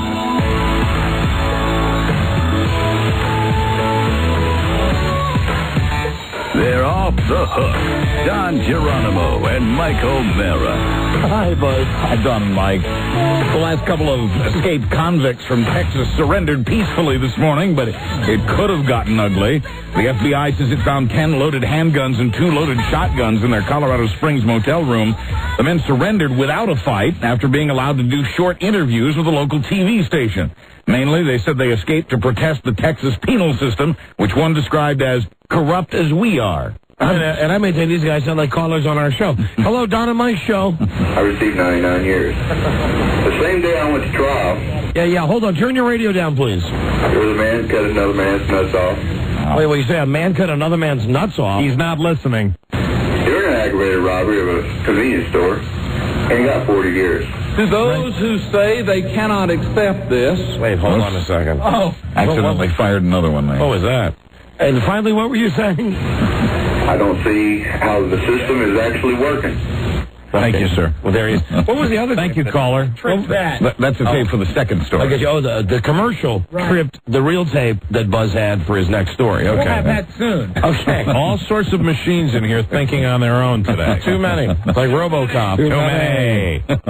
A Texas prison spokesman says people know what slime balls they are in reference to their comments about the prison system. Authorities say the convicts were given TV time as a way to get them to give up without bloodshed. And a fast survey today shows that most Americans think that was probably a good idea. Authorities in Texas now say they'll go for the death penalty for the escaped convicts who survived. Good, put it on Fox. Because of the officer who was killed just outside of Dallas on Christmas Eve. Right. The state of Georgia is changing its controversial flag. By a close vote, 94 to 82, lawmakers have voted to keep the Confederate battle emblem. Rob, did you were you down there lobbying for that? It was a tough day, but we'll win in the end. Oh, God. They did vote to move it to the bottom of the banner alongside 4 other symbols. Civil rights activists were threatening to boycott the state if the emblem wasn't removed, but in the end, they called off the boycott and agreed to this compromise. Now it's up to the Georgia Senate. Lawmakers say those who object to the compromise shouldn't be objecting. And here's tape of one of the Georgia lawmakers now. Gotcha. So, toss my salary. Now, that's one of the prisoners, I'm just sure. Okay. I'm mad. I am mad enough.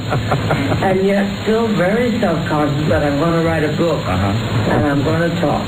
I wanted to believe. And I tried my damnedest. Georgia lawmaker. Yes. To believe in the rainbow that I tried to get over, and I couldn't. So what? State Representative Judy Garland, a Democrat. Really? Okay. Yeah. This is an actual Georgia lawmaker. Gotcha. Moo moo, coo coo. How you doing? To those who say they cannot accept this because the Confederate flag is still in the banner, you're wrong. The Confederacy is a part of Georgia's history.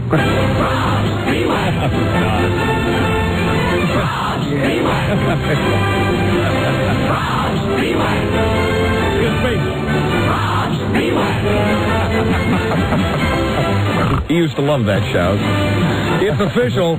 Love him or hate him, Dennis Miller will be back on Monday Night Football this fall. Good.